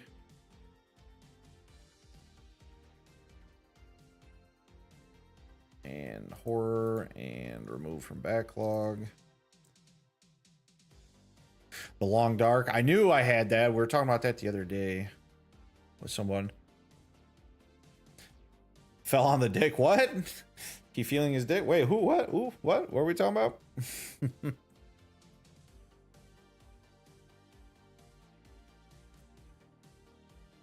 Got like an old school Metroidvania type game.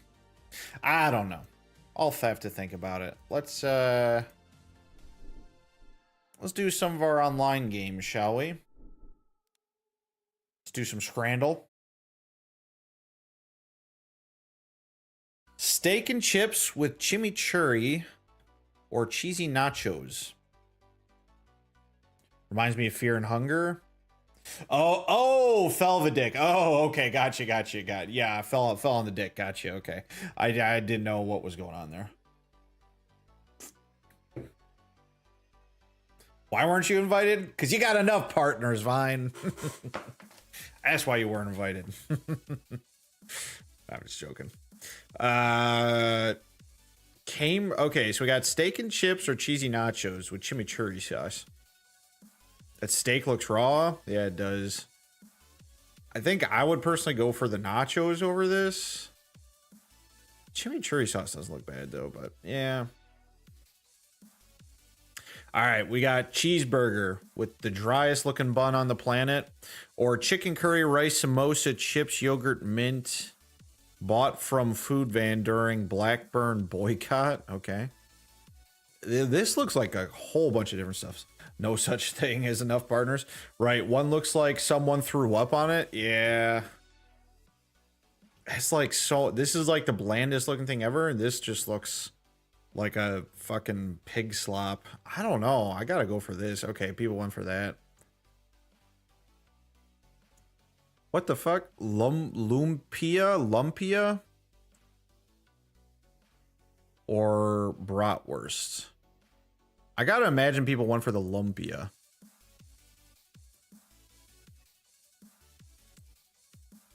Chicken tenders with fries and soda, or chili cheese tots. That is just way too much slop on those tots for me. Dude! Wait, did you see that? There's a fucking literal screw in there. Did you guys see that? Damn, I wish I could go back. Maybe we can go back after this. Remind me, the third one. There's like a literal like nut and bolt in there. Hold on.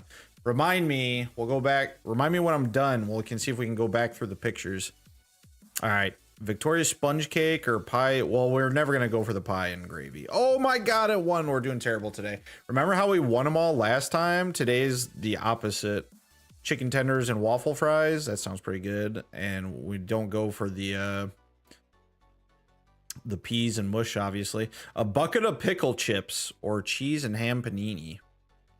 I'd personally go for the cheese and ham panini over a thing of pickle chips, but pint of Coors State, we'd never go for the mushy peas. But they're winning today. Why are they winning today? The festival deal. Chips, stuffing, pigs in a blanket, and gravy, or sausage bap with brown sauce. This is British people. I know, but the mushy peas never win, even with the British people. But they are today. Pie? Someone was in a rush to get this picture, or we got ice cream sandwich. It's literally a bar of ice cream within a piece of bread. Nobody wanted the ice cream sandwich, I guess. Chicken tenders with chips and buffalo sauce, or slider dog with Fruit Loops. Oh my God. Okay, we're not doing whatever the fuck that is there. Okay, hold on.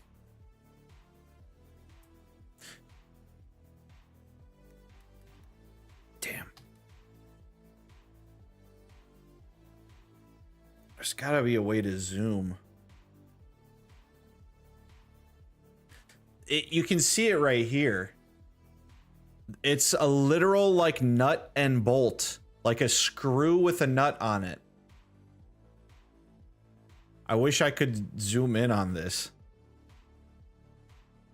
Maybe you guys can zoom in on your screen.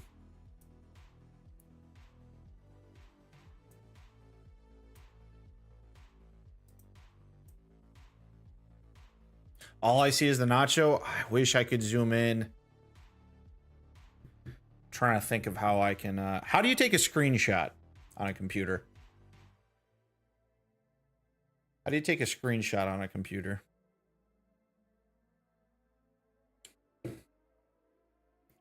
I swear to you, I'm not shitting you. Control Shift S. F12 on yours. Oh God, nope. That's bringing up personal info. Oh, we missed it. Hold on.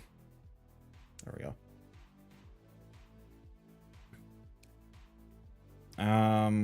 Control Shift S is not working. Hold on. Sorry, Alt Shift S. Okay.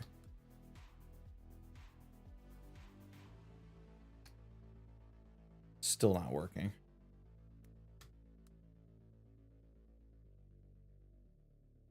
I see it. That's absurd. Yeah. Just someone vouch for me. Someone just zoom in and vouch for me.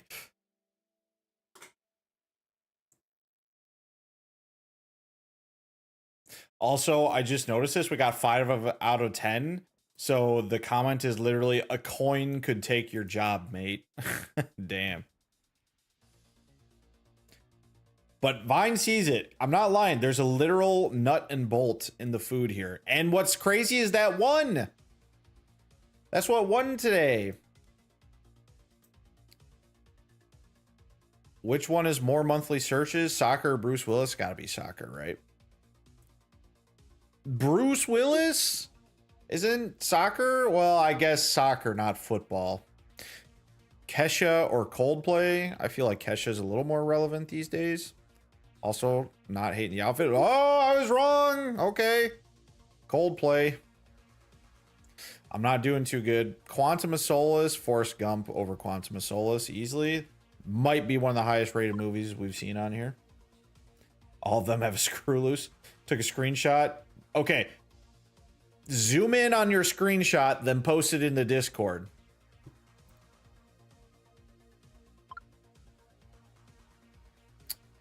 Wolf of Wall Street's got to be better than animated DC, right?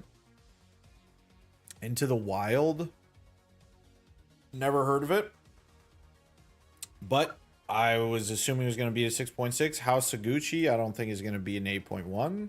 Never heard of it, but Mr. Bean's Holiday? Ooh, this is tough. Because Mr. Bean is very loved.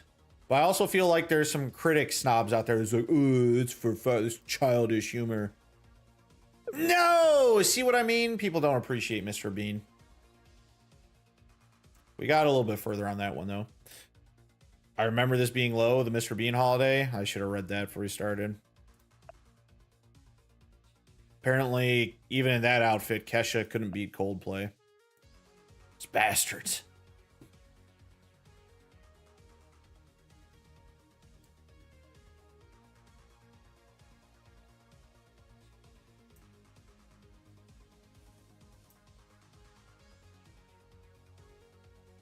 All right. Well, that one didn't go well. Oh, there it is. Just got upload. Yes, thank you. See it. You can see it now. Look at this. There is a literal nut and bolt screw in the food there. Zoop. Thank you, Vine. I appreciate it. And it won! Is the crazy thing. All right, Steamdle. This game is addictive, and the gameplay loop is fun. What's a good roguelite? Hades? I gotta remember not to just hit enter, but to press this. There's a thin line between feeling like a local pharmacist and feeling like a local drug dealer. Oh, what's that one we just played? What's the one that we played? Schedule 1, thank you. Wait, I spelled that wrong.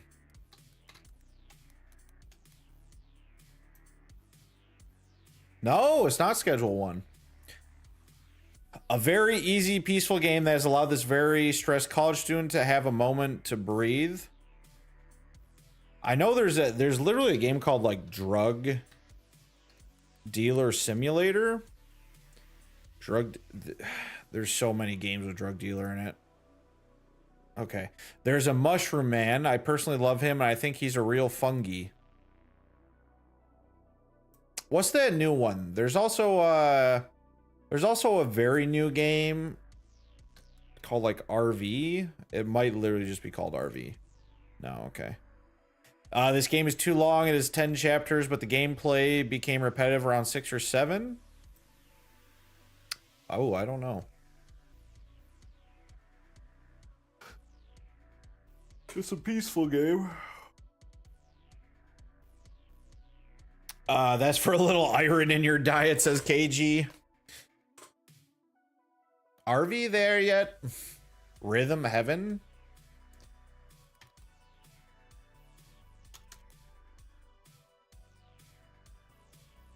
Wait, how do I not know how to spell rhythm?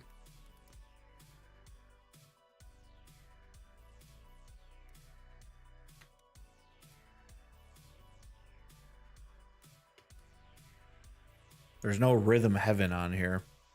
The game is called RV There Yet? Oh, okay. I thought you were just making a joke. RV There Yet.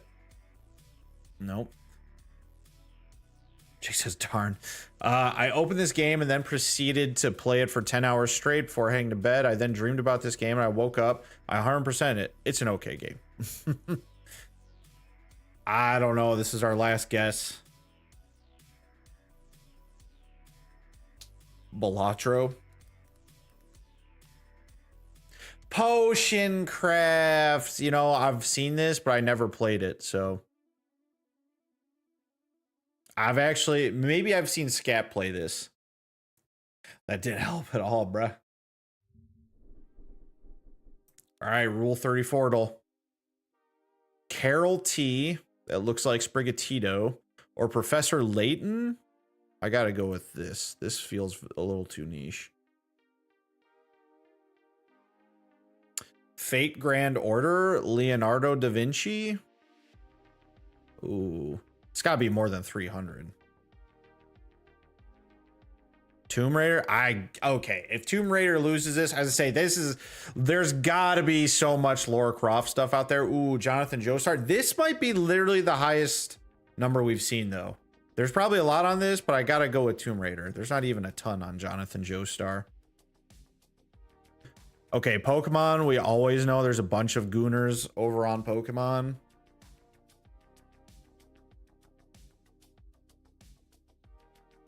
Kale from Dragon Ball. Ooh. What do we think? Kale or Larcy from Fire Emblem? That's a lot for Laura. That might be the most numbers we've seen. Kale. Good call. Ooh, Poison Ivy. I feel like there's got to be a shit ton on her. Not as much as I thought, to be honest. Oh, this is going to be tough. Poison Ivy or Fubuki from One Punch Man. I feel like Fubuki doesn't get Rule 34'd as much as the main chick does. Poison Ivy still? I kind of think so too. Oh, I was wrong. I'm not surprised by this number, to be honest. I'm honestly surprised Poison Ivy doesn't get Rule 34'd way more. Who's Professor Layton, Vine? I know they were one of the things in here, but what game is she from? Damn. We don't got enough people for Contexto. I usually like having like 4 or 5 people throwing out suggestions for Contexto. Let's just go with some Reddit. Honestly, like, we're almost at 2.5 hours. We can probably just fucking we can probably just honestly do a few Reddit posts and wrap up for today. I gotta figure out what I want to play tomorrow, to be honest. I see there's new stuff in my Twilight Imperium thing. Let's see. Corbin's turn. Oh, it's just giving Corbin a reminder that it's their turn. That's it. Okay.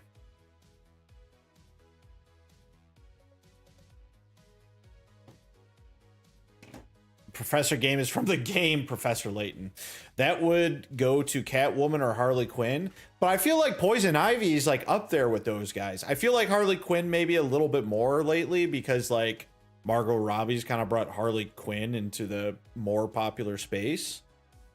But like Poison Ivy and Catwoman were always like the ones people would draw. Probably Catwoman was top. I don't know if Harley Quinn's taking that now, but that's my...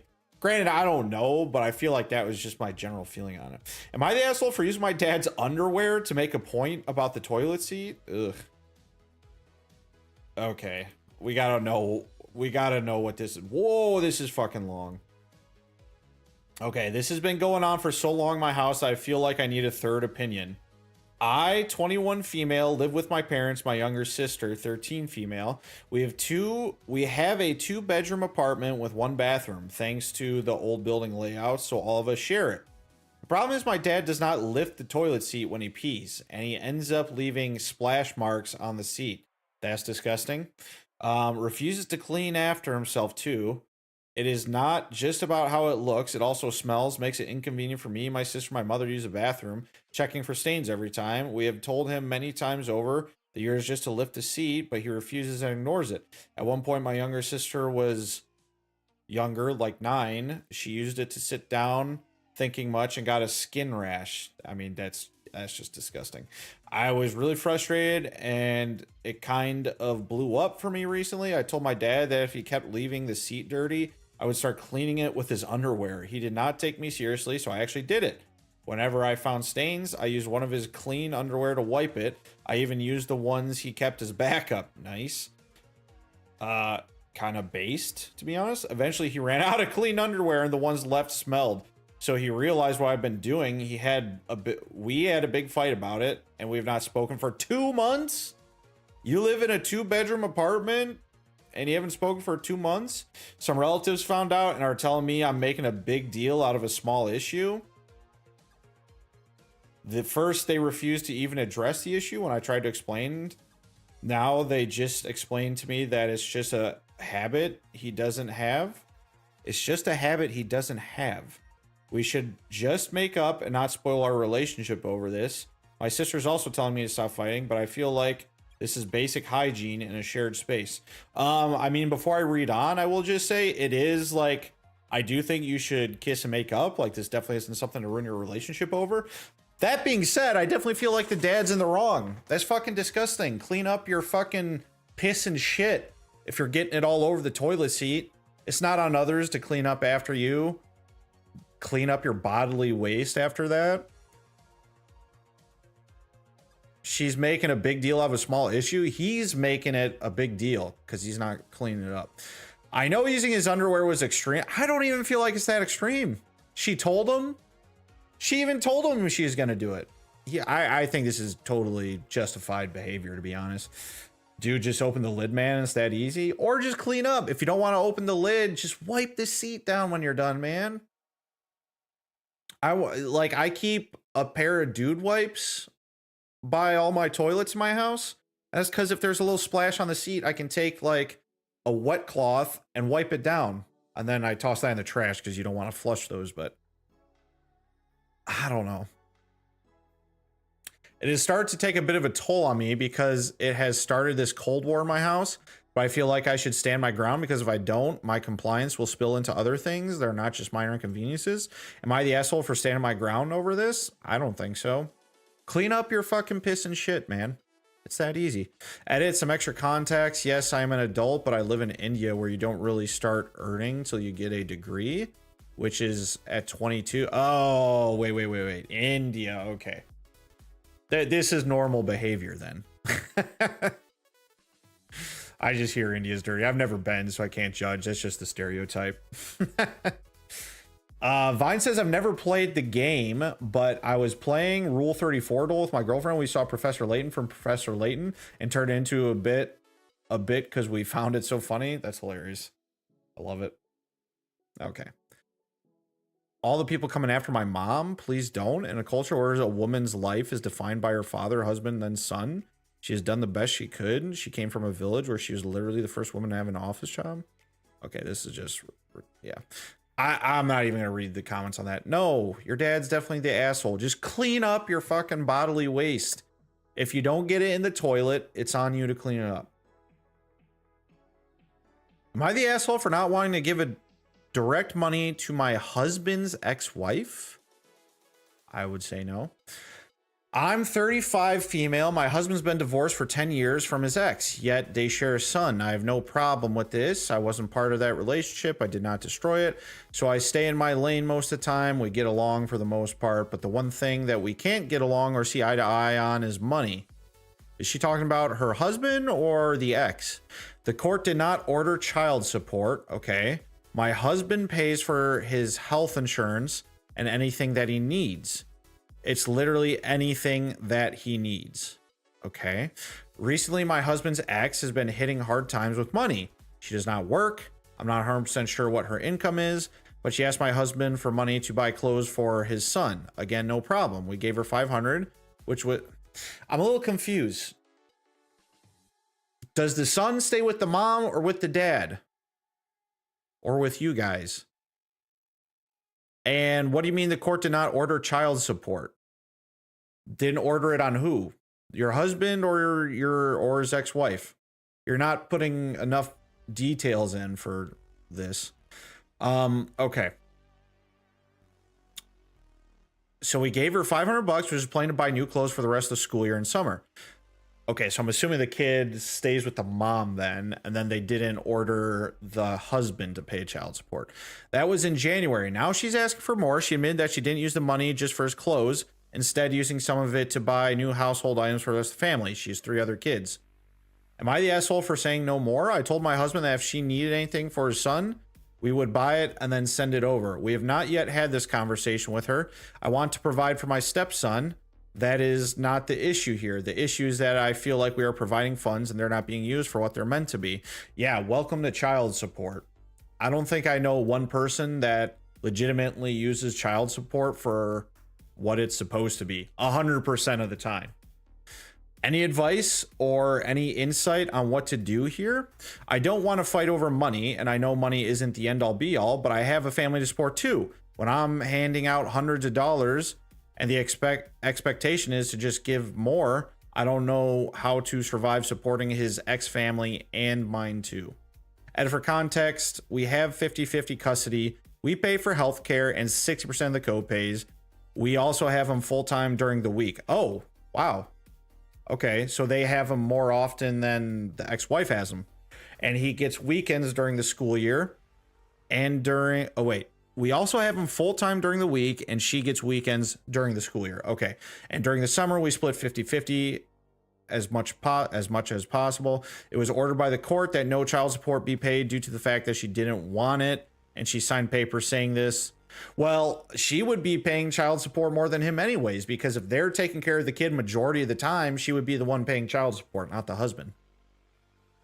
She cannot go back to the court and ask for child support. Okay. No, I don't think you're an asshole in this situation. I mean, don't even get me started. Luckily, I've never been divorced or had to go to child court or anything. But I do think that our court system and like child support is extremely unfair to certain people.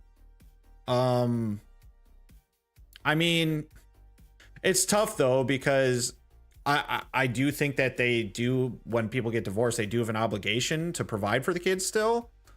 So I'm not saying child support's a bad thing in concept. I just think that it's like way overdone. And then then they end up paying so much that like a lot of times the mothers don't even use it all on the kid. It's like used all for other stuff. So I just feel like people should be, I feel like there needs to be a new system, but Crafty just came in right as I'm shitting on women. It's not what it sounds like, Crafty. You just missed the context, but I'd say fuck her. She's just spending the money on what she wants. Yeah, exactly. I honestly, I've always thought that the child support system, like they need to revamp it so there's like receipts for what they're spending it on. Because if they're not even spending like the whole check, then they can like lower the child support payment. It'd be like, oh, you're paying $2,000 a month on child support, but she's only using like $1,000 on like stuff on the child. I guess we can lower your child support to $1,000 a month. You get what I'm saying? But in this situation in particular, though, definitely not good. Crafty, what's up? She goes, sure. Morning, Crafty, morning.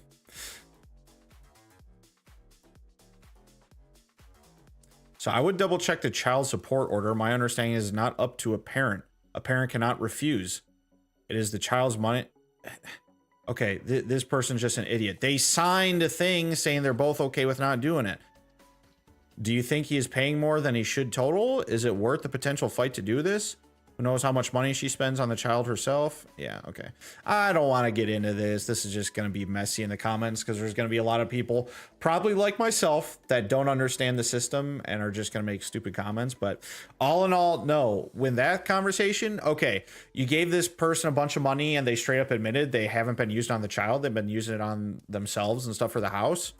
No, I don't think you're an asshole for not sending more money. Say, what does the child need? We'll buy it and send it over. If they need clothes, Sure, we'll buy some clothes or take him out clothes shopping.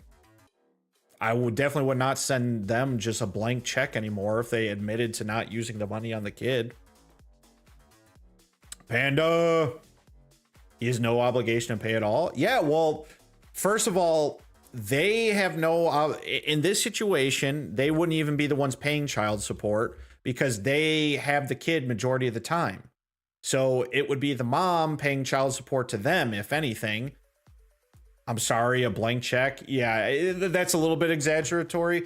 Basically, in this, the quick sum up of the last situation is the ex-wife was watching the kid, but the ex-wife doesn't even watch the kid as much as the husband, the main husband that our OP is married to now. So she has the kid only 30% of the time. She asked for $500 to buy him new clothes, so they gave her $500, just like, okay, yeah, sure, here's $500. And then she came back and asked for more because she said, well, I didn't spend that on clothes, I spent it on stuff for the house, actually, so can I have some more money? And I'm like, no, that's fucking bullshit. And I totally agree with her. It's like, okay, they need new clothes, we'll buy the clothes, or we'll take them out clothes shopping when we get the kid in a day or two, and we'll send him home with new clothes. Yeah, straight up liar. Absolutely. Am I the asshole for telling my wife my mother is correct and she needed to be a parent today and she fucked it up? Not the asshole. I don't like when it's already voted for. Would I be the asshole for telling a coworker to stop trauma dumping on me? Am I the asshole for telling my friend that she's becoming insensitive? This could be a good one. Oh my goodness. For the past 10 years, I've known my best friend. I've seen her go from being a rough person to a sweet and kind girl. We've both grown a lot since adolescence, and we have a very strong bond. In recent months, she has gone through a lot of crappy experiences. Her university friend group broke up, and she lost contact with other people. How old are you guys? I need to know how old you are now. I even considered ending the friendship last year because she became difficult to deal with and somewhat explosive. So it doesn't sound like you have the bond that you think you have. But okay. She's currently going through therapy and has improved a lot, but I noticed that if she was already someone chronically online without many real life friends, she's become even more so, and honestly, I think that has significantly changed her attitude toward people. For example, in the last months, she started sending me videos of people bothering others, not harmless jokes, but unpleasant things that could have ended in tragedies, or people taking out their anger on children just because. When I told her I didn't find it funny, she stopped sending me those things. Okay. That's all perfectly reasonable. You told someone you don't like that sort of content, and she stopped sending it to you. I also don't like that content, but I'm not going to tell other people what content they should or should not enjoy. Sounds like the OP is a bad friend. Yeah, let's read on. But kind of sounds like you just don't enjoy her and you don't have the bond that you flexed about having, which is fine. I mean, sometimes you're friends with people in elementary and you grow apart as you both get older, your personalities change, relationships change. Like, I feel like it's very normal for people to stop being friends with people who they were friends with throughout like the college era, because people go separate ways. They meet new boyfriends, new girlfriends, they change, their life changes because they got to focus on their future job, because right after college you're going to be looking to get hired. So I feel like a lot of people separate from friends. It's a normal thing to like basically fall out of a friendship with someone in college, in my opinion. I don't think it's as big of a deal as she's probably making it out to be, but let's keep reading. 2 days ago, she sent me a video of a girl who told her how her friend group made plans without her and that during one of those outings, a friend was shot. The girl survived, but the attitude with which she told the story was very mean girl-like. She seemed happy that her friend had been in mortal danger along with the video. She sent me a message saying, I'm the girl. Honestly, good. The friend got shot. Okay. I immediately asked her if she didn't think that maybe spending so much time online has desensitized her a bit towards people. She told me no, and that she wasn't serious. When I asked why she would say something like that, if she wasn't serious, and that it wasn't even funny, she said, I don't know. I think it's something normal to say. I told her that it wasn't, and that it sounded like edgy teenager talk. Honestly, I'm going to say this right now. Is she having a psychological break? Look, it's hard to tell from Reddit context like this, but I will say, look, even me and Bagel, we say some psychotic shit to each other sometimes, okay? When you're talking with like a super good friend, one you've known for 10 years, sometimes you say just some psychotic shit just to say something crazy and get a chuckle out of them. Honestly, I'm not saying that I would like find this funny either. And it's hard to tell if she's like being serious from this, but maybe you just have two different types of personality.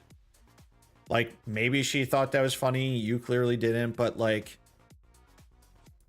I don't know. You telling her, "No, that's not funny." It's like, "Okay, well, that's fine if you don't find it funny. Like I'm totally fine with that. Everyone can find what they find funny." Let me put it that way.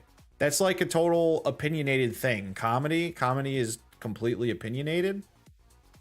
I think it's a little weird, sure, but for her to be like, "Oh my God, she's gonna fucking go," I don't know. Let's keep reading. Maybe there's a little more insight into this. After that, she stopped replying till the next day and night, saying she still thought it was normal. When I told her again my thoughts about it, she still didn't reply until yesterday during night. Also, this person just typed this out terribly, so that's also maybe why I'm not understanding context in here. And I'm seriously thinking she only did that because she's too serious about the TT streak bullshit. What is this? What's the TT streak bullshit? I told her I wasn't mad and it wouldn't be a long, serious conversation if she hasn't delaying it the way she did. And I wasn't mad at first until she started doing it. What are you talking about? I told her I wasn't mad until you started doing it. Doing what? It sounds like you're pretty mad. I don't understand what she's talking about. Her reply to all was that she's not going to stop saying those comments because of her friends and family does them, and she's not sorry about her actions. That it might not be right laughing about those things, but doesn't feel wrong because she doesn't know those people, and in her head they are not real. I got perplexed and just stopped my discourse about morality and basic empathetic because it would be in vain. Being honest, I'm aware that on social media people feel free to make those comments without thinking, but I think that's exactly why empathy is slowly disappearing, and I wouldn't want the sweet girl I became friends with to change and for it to affect her life. Okay. Oh, TikTok. Gotcha. TikTok streak bullshit. Okay. I'm just going to say this. I'm probably in the minority here. It just sounds like you got a different sense of humor. Look, sometimes you say stuff that you know you don't really mean. And when I mean that is like sometimes I go to Bagel and I make a joke, about unaliving myself, and Bagel does this with me too. And it gets dark sometimes. And like it gets dark, and maybe some people don't find that funny, which is understandable because maybe they've dealt with something like that in their lives and they just don't find that funny. That's fine. You can find whatever you want funny, but this person is really getting on a moral high horse about what is appropriate. And considering they've been friends for so long, she probably feels a little more comfortable telling them these like fucked up jokes. And I'm not saying I find these jokes funny either, but this person sounds like they really got like a fucking moral superiority stick shoved up their ass about like, that's not funny. This is why empathy is dying in the world and blah, blah, blah. And like, I get what you're trying to say, but at the same time, it's like, look, if you don't want to be friends with them anymore because you don't like this, then that's fine. Don't be friends with them anymore because I don't think the OP is wrong for having her feelings the way they are on this, But at the same time, she's kind of getting on her high horse about the other person being wrong for having her feelings on this.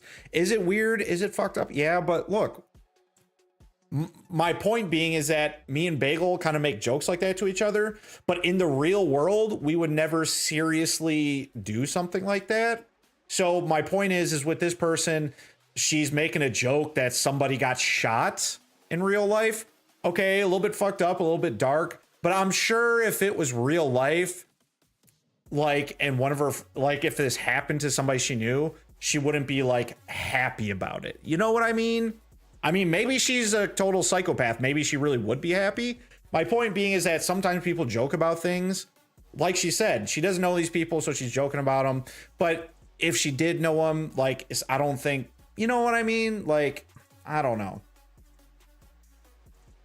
She's probably trying to cope with her trauma with humor. Yeah, it could be something like that.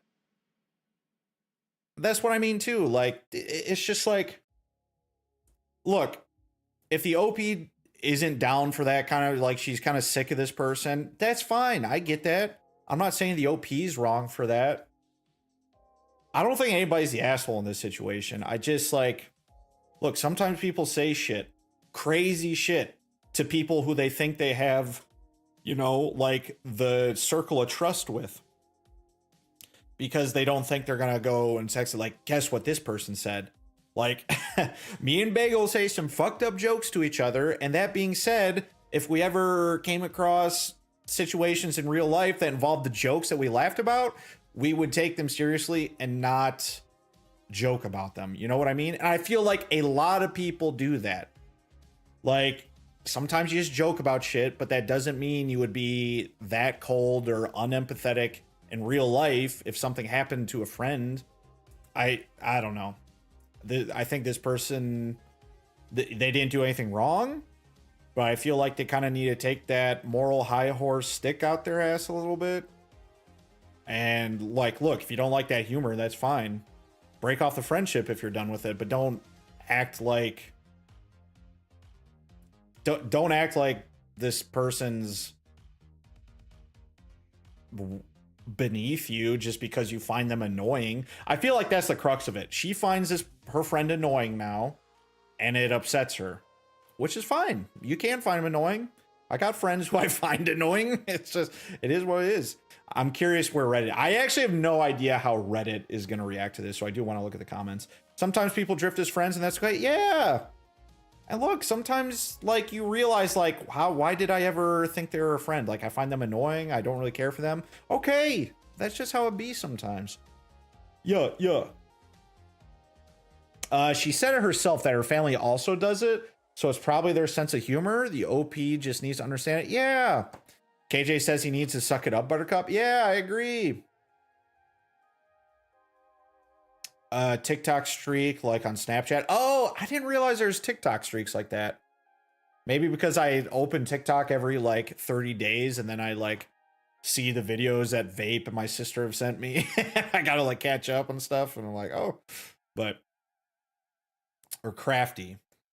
Videos that Crafty sent me. All right, I'm curious what the comments are gonna say. Not the asshole. I honestly would start distancing myself from your friend too, especially after this remark. This friend needs a therapist for all this. I will say, just to clarify, I don't think the OP is the asshole, but I don't think the friend's the asshole either. I think this is just a situation of two different personalities.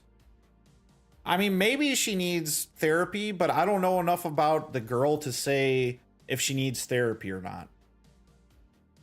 I don't think you can look at this and judge that she needs therapy because the only info you got are the TikTok she's sending over. She sent you a TikTok and you're like, oh, this person needs therapy. Not the asshole. You're right to be concerned. Her comments are pretty disturbing. Okay. I think this is the other reason why I get upset with this too, is because, look, you guys don't... Okay. You guys don't need to tell me what it is, but say in the comments and just be honest with me and yourselves. Do you ever share fucked up jokes with, like, your significant other or your super close friend or two that you've known your whole life? And you're like, Yeah, I probably would not share this joke with like someone at work. You know what I mean? Like a coworker or something like that. Or maybe even like a family member. You know, I feel like that is totally normal behavior. She said she's in therapy. Oh, okay. Did she? Did I just miss that? I might have gotten too lost in the sauce and forgot about the therapy comment then.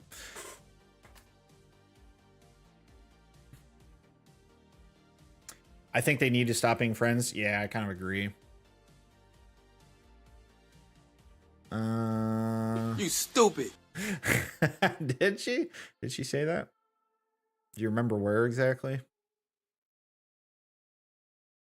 I remember her saying something like she might need therapy. After that, she stopped the next day, seriously thinking, I was male conversation. Wait, where?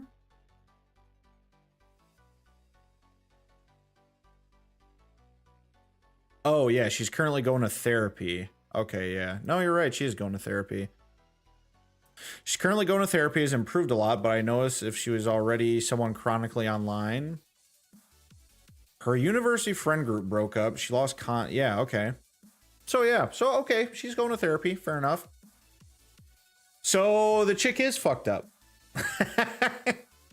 So, in that case, you either got to realize you're dealing with a crazy person and just kind of take all those comments and absorb them and just like swallow them and push them down because you realize you're dealing with someone who's in therapy.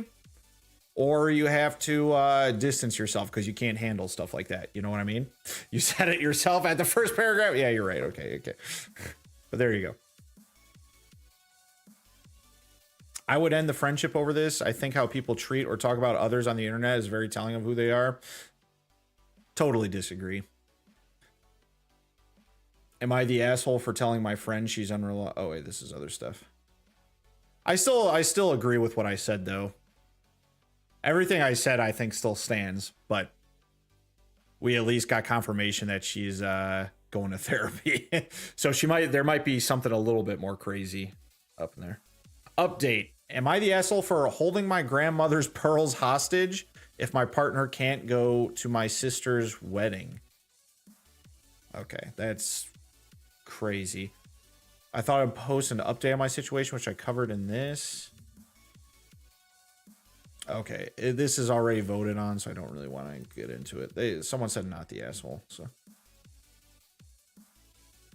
Am I the asshole for accidentally leaving my 29 male cigarette lighter in my girlfriend's 24 female room and causing drama with her roommates? Oh, Jesus. Oh, I found a Reddit post that you can relate to. All right. Let's do it.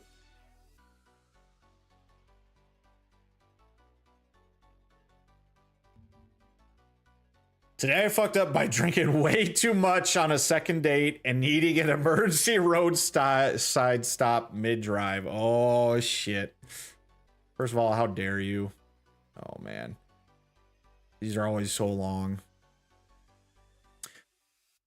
So this didn't happen today, but it did happen last week, and I'm still not fully recovered from the memory. I met this guy, Daniel, on a dating app about 3 weeks ago. He was normal, like suspiciously normal. Good job, funny, without trying too hard, no weird vibes in his messages. We went on a first date to this small bar downtown. It was honestly one of the best first dates I've ever had. Conversation flowed. We both made dumb jokes. And at the end, he gave me a quick hug, and that didn't feel forced or awkward. Good. The only slightly relevant detail is that I was kind of nervous, so I kept sipping my drink way too fast. I probably had 2 cocktails and a glass of water in under an hour. That's nothing. That's nothing. I didn't think much of it at the time, except I had to run to the bathroom once before I left. Anyway, we both texted each other after saying we had a good time, and he asked me also, miss me with that shit. I was nervous, so I drank more. All right, miss me with that. Anyways. There's actually short ones. I just picked the long ones. That's fine. I didn't think, okay. Anyway, we both texted each other after saying we had a good time. He asked me out again for the following weekend, this time something more fun. He suggested a late afternoon drive out of the city to a lookout point he liked, then grabbing food after. This is where things started going sideways. The second date, things started going sideways? Oh, man. But I thought this was the one. Second date day comes. I spend way too long getting ready because now I actually like him and I suddenly care about everything. Outfit changes 3 times. Hair refused to cooperate, the usual chaos. I'm also trying to be chill girl, so when he picks me up, I act like I'm not overthinking anything. He shows up, we start driving, and it's great. Music playing, we're both talking about childhood stuff, favorite movies, all the easy bonding topics in about 20 minutes. He offers me a drink he brought in a reusable bottle. It's iced tea. I say yes, because of course I do. I'm trying to be agreeable and not weird. I'll tell you right now, this isn't like anything. This isn't a big deal, so I'm not going to make a big deal out of it. I'll tell you right now, just be yourself on dates. Don't be like, well, I'm trying to not be weird, so I'm going to do it. Would you normally not take the tea? If you normally would not take the tea, just don't take the tea. If you're going to act like someone you're not on some of the very first dates, you're already laying down bad groundwork. Anyways. If you would normally take the tea anyways, then take the tea. I just don't like this. I'm trying to act different because it's a first or second date. That's not a good foundation for the future if you're trying to change what you would normally do. Anyways, so I'm sipping this iced tea while we drive out further. Then he suggests we stop at a small roadside stand to grab snacks. We do, and I get a lemonade because apparently I've learned nothing from my life experiences. At this point, I have had, in the span of about an hour, a coffee, a full bottle of iced tea, and now a lemonade. My future self had absolutely no say in any of these decisions. Okay. Are we talking like mixed drinks? Like a hard iced tea and hard lemonade? I'm assuming she's talking about like mixed drinks. Taking notes, please take notes, Jake. I think so. It's gotta be. We get back in the car and keep driving. The scenery's nice, the conversation's still good, and I feel that small polite signal from my body that I might need a bathroom at some point soon. Not urgent, just a note. I ignore it. 10 minutes later, it is no longer a polite note. It is a full-on complaint. Another 10 minutes, and it is basically a crisis. Are we talking pee-pee? Poo-poo? Yeah, bitch! Pee-pee, poo-poo, throw up? What are we talking about here? She's gonna shit her pants? That's kind of what I'm thinking. That is not good. That is not a good sign when you gotta poo-poo that bad. Hi there, honey.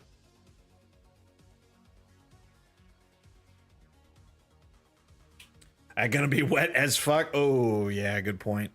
Okay. I'm sitting there trying to act normal while my brain is running emergency calculations. How far we are from anything. Do I ask him to stop? Is there even anywhere to stop?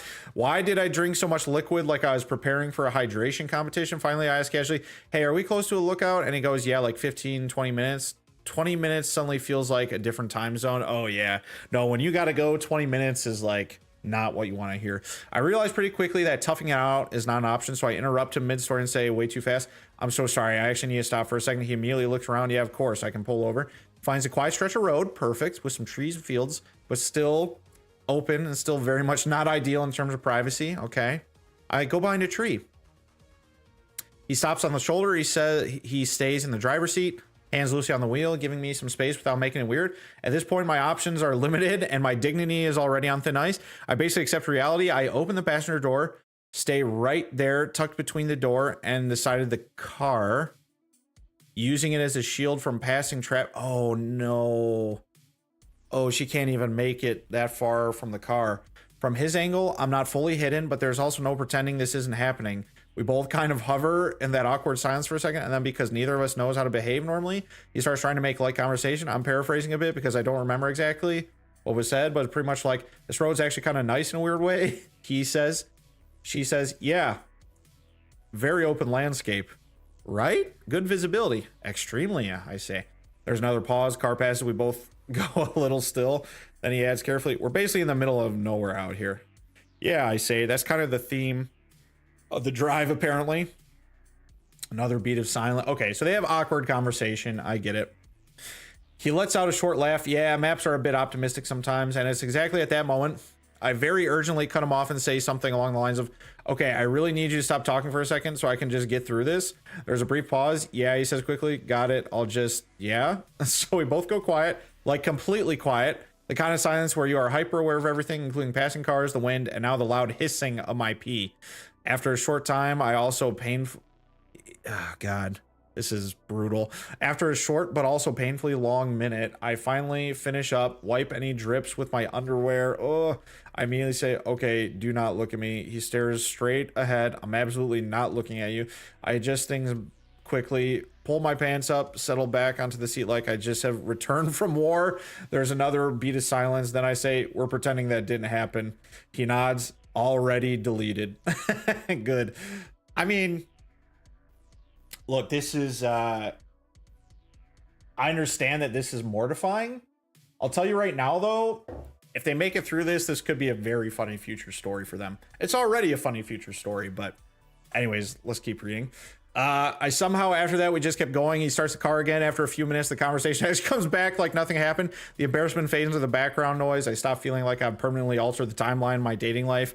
We make it to the lookout, watch the sunset, end up getting dinner after. By the end of the night, things actually feel good. Surprisingly not awkward anymore. It has now been a week. We have a third date planned. Okay, good. I've learned two things. One, I cannot be trusted with beverages on dates. And two, there is a very specific kind of embarrassment that only exists when you have to handle an extremely human situation while a guy you like sits nearby in a car trying very hard to act like everything's completely normal. Second date, scenic drive, too many. Oh, right, to sum up, that is pretty funny. That's a funny post. Okay, they're gonna get married. Yeah, I need update, we're married, right? Honestly, that's not a bad story. No, I mean, it's not supposed to be bad. That's a funny story in my opinion. Like, that is, like, if they do stay together for a while, that's going to be the kind of funny story they share in the future. You know, like, get this. This is what happened on our second date.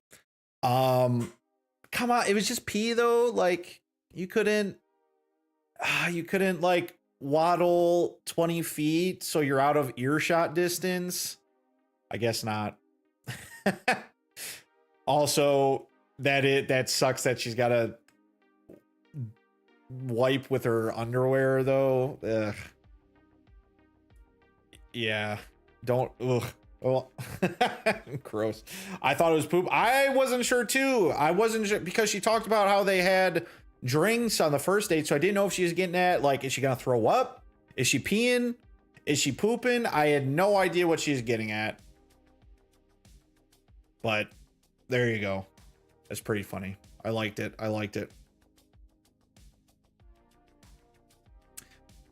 Am I the asshole for being honest? Oh boy, that's quite the title. You guys know how I feel about honesty. It's the best policy, but sometimes you're going to be the asshole for it. Plain and simple. People are not going to like you sometimes if you're always honest. Me, 29, and my partner, 26, are already 1 year in our relationship. My partner has this habit of dozing off while in the middle of something, be it chatting, watching a movie. I get that she falls asleep very easily, and that is very much understandable since we both work a 9-to-5 job. She stays with me on my apartment during the weekdays, then she stays with her mom during the weekends. However, last night I opened up, I told her it really turns me off whenever she keeps on forcing herself to reply to me when she's already in that state of dozing off in any second. I've always told her to sleep already, or even better, remind me that she's about to fall asleep. So in that matter, I won't be just expecting a reply from her. But it just so happens that when we're talking about something exciting or something similar, she doesn't reply. I only get a reply in the morning. So are you talking about replies over messaging, or are you talking about replying and talking if you're like right next to each other? Then after I opened up to her, she told me I'd be at least thankful that she's trying to reply despite her being very, very sleepy. Well, of course, I very much appreciate that, but at least she could have a good sleep, right? A good night to me won't hurt. For me, it just bums me that I feel like I never should have opened up to her. Am I the asshole for my feelings? Is my feelings valid? I would love some comments. Okay, there's not enough details here. I'm going to assume they're talking about texting. She keeps forcing herself to reply to me when she's already in the state of dozing off. It sounds like they're talking about texting, which I'm not gonna lie. I think the OP is being unreasonable. If they're just texting and it turns out you get a reply in the morning, who gives a fuck? That's how it be sometimes. Sometimes stuff comes up. It doesn't even need to be sleep.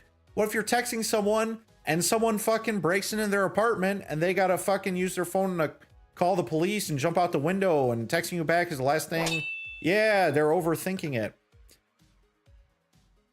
Like, sometimes shit happens and you can't text back right away. I thought that was the point of text. You get a response when you get, yeah, exactly. Yeah, you're a fucking asshole for getting upset that someone doesn't text you back right away. Okay, we got to go at this from two different angles. If we're talking text messages, then what we said stands. You're definitely the asshole if you're expecting someone to text you back right away, and now you're getting upset that they are not texting you back right away at night when they're falling asleep. If we're talking replying when like they're sitting on the couch right next to you and like you ask them a question about what they thought about that scene in the show they just watched, and then you look over because you don't hear anything and it turns out they're asleep, I feel like you can't get upset about that either. Like, so they fall asleep. Get the fuck over it. Maybe it's just because Bagel is this way. Bagel is narcoleptic, I swear. I swear she's narcoleptic. But like, who cares, man? I don't know. Definitely making a mountain out of a molehill in this. The sleepy voices are so cute, right? If it's a video call, then yeah. Apparently they think it's IRL, and if it was in video calls, then yeah. I mean, her trying to stay awake shows that she cares. Yeah. If it's IRL, look, you getting upset because someone's getting, this is what's happening. This person at the base of the problem is getting upset because his partner is getting tired and dozes off. That's what he's getting upset about. It's ridiculous. If Reddit's not going to be on my side, I'm going to be upset. There's a wide chasm between opening and being a dick. If your exact words are, it really turns me off, then yes, that was AAH, asshole, way to put it. I mean, even if you didn't, yeah, that is kind of an asshole comment, but even if this is just the vibe you're getting, it's, yeah, definitely seems childish. Giving clingy teenage relationship. Yeah, especially if they've been together for a year. I only think I would take offense to this if we're talking like we're on the first date and we're like just getting to know each other and she fell asleep. I'd be like, well, she doesn't find me very interesting, I guess. But besides that, like when you're talking or replying, do you mean messaging? Okay, so this guy's confused like me. He has seen her doctor to be tested for narcolepsy or some other form of hypersomnia. Dude, you can tell these people have never dated somebody in their entire lives, because I would say most people I've dated, especially Bagel, they just fall asleep, man. And sometimes I do the same thing, but like sometimes when I'm just tired, I'm just like, dude, people fall asleep when they're tired. That doesn't make them narcoleptic. I make a joke about that like I do with the Bagel, but I'm just joking, obviously. People need a rest, exactly. I feel like this is borderline incel behavior. I kind of agree, Jake. Incel probably isn't the right word since he's obviously been dating her for a year, but I get your point. I understand what you're getting at. Turns you off, you need to grow up, you're the asshole. Yeah, you're the asshole, but gently. You called it a turn off. People are, I think, focusing on this turn off word a little too much. Yeah, it is kind of a stupid word to use, but let's stay focused on the bigger picture here and not get bogged down in the weeds, you know? I love when people just go, "You're the asshole." No explanation. Excuse me. All right. Anyways.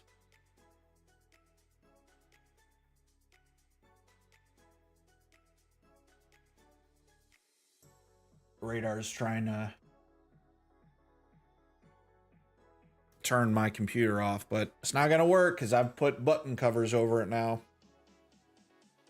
Although she could yank some of those cords out, I guess. Oh, excuse me. Am I the asshole for leaving the state without telling anyone? Excuse me. Am I the asshole for telling my family that my cousin's been taking classes in her daughter's place? Am I the asshole for calling my friend's cat Chunkster? Oh, okay. For Madam President, we'll read this cat one. It's like 4 sentences. I hadn't seen my friend or her cat in months. I recently went over to say hi. She asked if I wanted to say hi to her cat. I said, of course, and we walked upstairs to greet him. Cat has gotten huge, like 15 to 20 pounds since I last saw him. Huge, and before I could stop myself, but I blurted out, I said, "Oh, hey, little Chunkster," as I bent down to pet him. My friend got pissed. She immediately got super defensive and was saying how he's not fat. That was rude. I apologized profusely, but now she's been acting like what I did was the worst thing possible. Am I the asshole? No. All cats are chunksters. Even skinny cats are chunksters.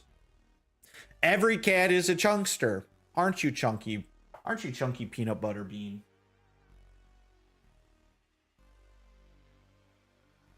I know the cat cam's still on the screen. I was just giving you guys this this view of a cat while I read off. I figured it is more fun. Like, do you guys need to see the text? I'm reading it out to you, you know?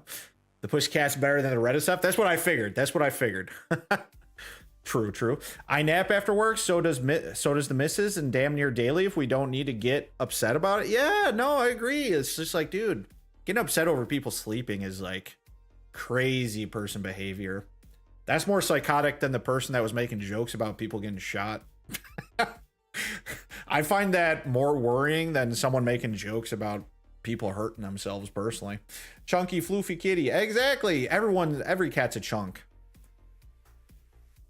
Like, this is an online relationship only. I don't know. It's so weird. I don't get it. Cats are all chunky. Am I the asshole for a family fight at my wedding? Oh, yes. We love a good wedding post here. Hi, everyone. I'm laying in bed on my wedding night wondering if I'm the asshole for a family fight that happened today. We had a small, intimate Catholic wedding, 41 guests, followed by dinner. My husband and I intentionally kept it small, though we did invite some extended family to honor our parents. Okay. So this is the OP's wedding. The wedding ones are the best. Yes. Me and Crafty are on the same page. My family's very small and complicated. Most of it comes from my dad's side, where there's a history of addiction, mental illness. The only people I'm truly close with are my aunt and her daughter, my cousin, who was a bridesmaid. The rest of that side of the family is pretty distant. I have another aunt, Kathy, who struggles with addiction. We see her once a year at Christmas. I invited her mostly to honor my dad, but I didn't invite her adult son, Jeff. I barely know him and only see him once a year. Kathy didn't show up to the wedding, which honestly didn't surprise me. After the ceremony, my mom asked if I invited Jeff. When I said no, she got upset and walked off. I got the sense that my parents thought Kathy didn't come because I didn't invite him. Later at dinner, my other aunt told me Kathy didn't come due to her own personal issues. Relieved, I went to share that with my parents who were sitting with my in-laws, but they doubled down and said I was selfish and disrespectful for not inviting Jeff. I got frustrated because to me, both Kathy and Jeff are not really part of my life. At some point, things escalated and my mom thought I told her to leave. I did not. She then raised her glass and said, "Congratulations," slammed it down and walked out. Oof, damn. It's pretty harsh from the mother. Those Catholic moms, man, I'm telling you, they are cray-cray. Now my parents are texting me saying they love me and I feel torn. I understand they might feel guilt, but I also feel like this was completely out of line. Am I the asshole for not inviting my cousin and for how this all played out? No. My initial reaction is no. You can do whatever you want for your wedding. Granted, sometimes your choices will lead to cause friction with you and your family. I understand this because me and Bagel did the same thing. We didn't do anything crazy, but there were small choices we made that our family did not appreciate and were upset about it. That being said, our families got over it because they knew that it was our day. So it didn't turn into anything big because our families are reasonable. But I think people can do whatever they want for their weddings. They're not entitled to do anything. So no, I don't think the OP did anything wrong.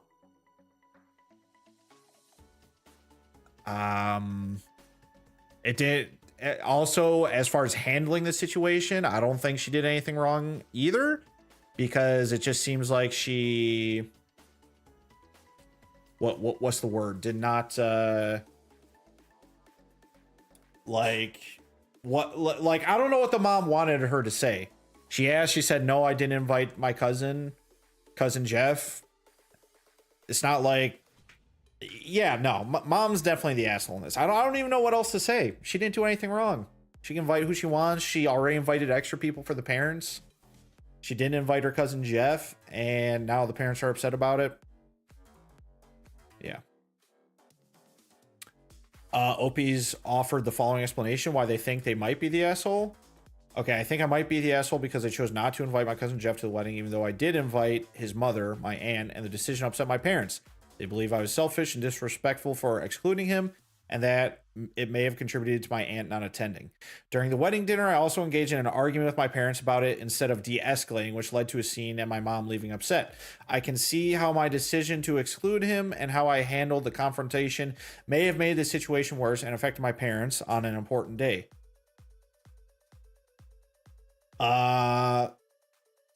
Crafty says, boo hoo, it's your wedding. Seriously. Catholic moms are insane. Yes, mom is a bitch. I kind of agree.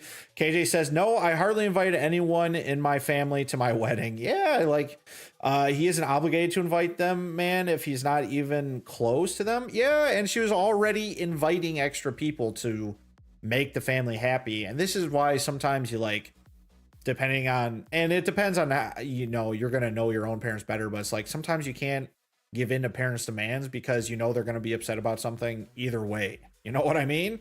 I'm not going to say between our two moms and our two dads that me and Bagel have, who I'm talking about, but one of our parents is that sort of person that they will find something to complain about no matter what. They can be flying to a dream vacation resort where they're not going to do anything except relax for a week. They'll be there having servants do everything for them, and they'll still find something to complain about. That's just the kind of person they are. And we stopped trying to placate them so much at our own wedding because we're like, no, we're not going to do this because we don't want to do this. And even if we do this for you, you're still not going to be happy because you're going to find something else to be unhappy about, if that makes sense. So sometimes, look, people are just going to be unhappy no matter what. And we're to the point where we know this parent, we're just going to be like, we love you. We're going to do everything we can for you. That being said, we know you're going to just find something to be unhappy about. So it is what it is. Come talk to us when you're done being unhappy. And then we can, you know, get back to hanging out and talking. Like, that's just how it is. We all know it's Bagel's mom. Come on now. A Karen then. I'm not gonna, you know, I'm not gonna confirm or deny any of this. Not the asshole. Your mom had a meltdown. Not the asshole. Not the asshole. Not the asshole. Yeah, that's pretty basic stuff. But I stand by what I said. Look, and that's the thing. Like, Bagel's mom is not that I'm talking about her. Bagel's mom is like fine. But we've just learned it's like, look, you just have to tell her the bad news that she's going to get upset about. Let her go have her tantrum, and then whatever. When she's done with it, she'll come back and everyone's fine and we'll just all have a good time after that. You know what I mean? So that's just how some family members are sometimes. I can neither confirm nor deny. All voted on already. All voted on. Am I the asshole for telling my female 29 man, male 28? Dude, what is with people putting their like age and gender in the weirdest spots in the sentence? Am I the asshole for telling my man, male 28, this isn't normal behavior? Okay. Oh, they voted not the asshole already. Never mind. This might be it. We're getting into a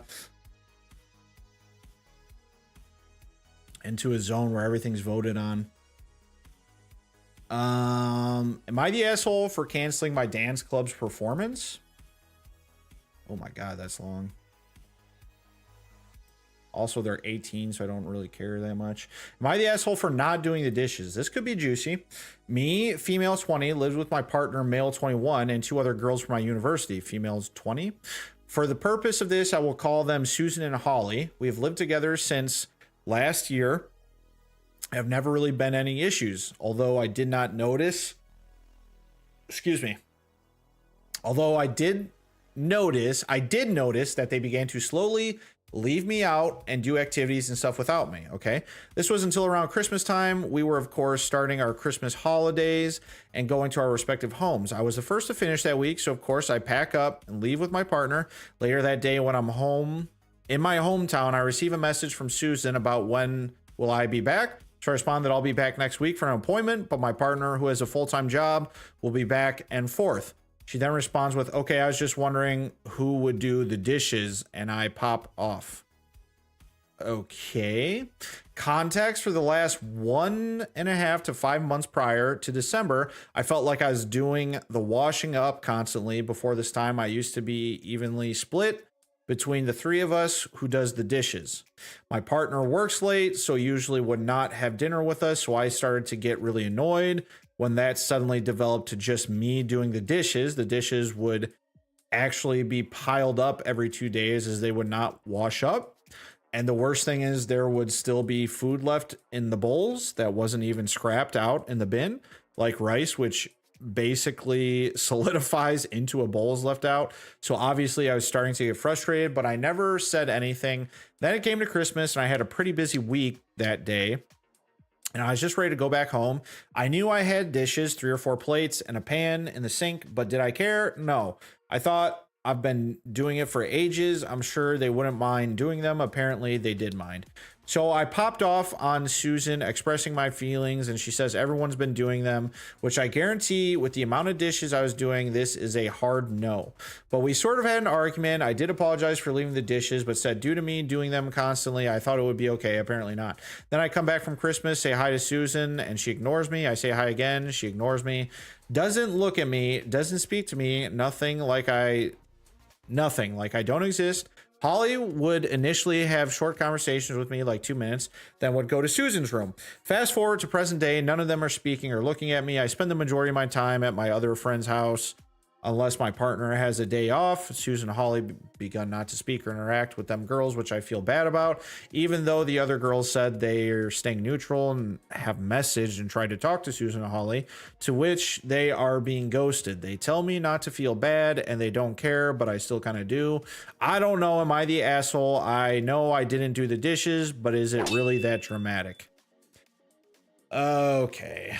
So they expect me to do the dishes for everyone, says Crafty. There's something called a chore wheel. Get one. Entitled Little Bitches, says KJ. I agree. Here's my take on this, and I actually have a pretty solid position. So before I met Bagel, but kind of as I met Bagel as well, when me and Bagel first started dating, I was living in a townhome with Dark Wolf and Corbin. They're 2 of my best friends growing up. They've been my 2 best friends through like my whole life. We got a townhome together after college. We all kind of like split up for college, but then we ended up being back in the same area for our jobs. So we ended up getting a townhome together. I was the OP in this situation. Corbin and Darkwolf, they'll deny it if they hear this, and I love them to death. They never did the dishes. I always did the dishes, and Bagel can confirm this. If you don't believe me, ask Bagel. I always did the dishes, and it wasn't a big deal. But the thing is, like, dude, I don't know what it was, but like the dishes just piled up. Every day, just a pile of dishes, and I would do them. I think I brought it up at one point, and I asked them if they could like help out with the dishes a little bit more, and they didn't get offended. They're both like, yeah. But I feel like that nothing really changed. I feel like I still did the dishes all the time after that. I think there's one point where I stopped doing the dishes, and a week goes by and just dishes all over our counter. Like no one did the dishes. If I didn't do the dishes, no one did the dishes, is what I felt like. Now, that being said, there's probably like they probably did the dishes, you know what I mean, here and there. But it's like when I'm doing them 90% of the time, like I probably can't see when they are doing things. And they're doing other stuff that I'm sure I didn't do. So I'm not getting on them like they're irresponsible assholes, because they're not. But the point is that like I get this because I was in the same situation. No, they washed what they needed and eat. No, that's exactly. They wash what they need to eat, and that's it. Yes, exactly. So my point being is, I don't think you're an asshole for leaving a few dishes in there. I think when you live in a townhome, or let's just say a shared place, you're going to do other people's chores sometimes. Like you're going to be cleaning up other people's messes, and consequently they will be cleaning up your messes. Maybe that's a better way to put this, instead of like shitting on Corbin and Darkwolf, because they did not deserve to be shit on. But speaking of Darkwolf, let me see if he's messaged me at all. Oh, he did message me a little bit ago.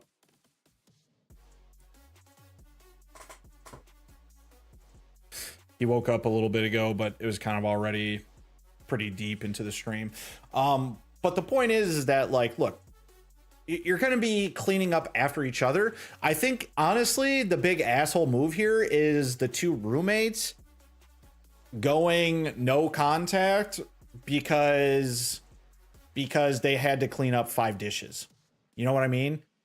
Like, what'd she say? Like, she left, 5 plates in a pan or something? That's nothing! That's gonna take you 1 minute to clean. You know what I mean? Like, I feel, yeah, petty annoying. I feel like that's the worst thing.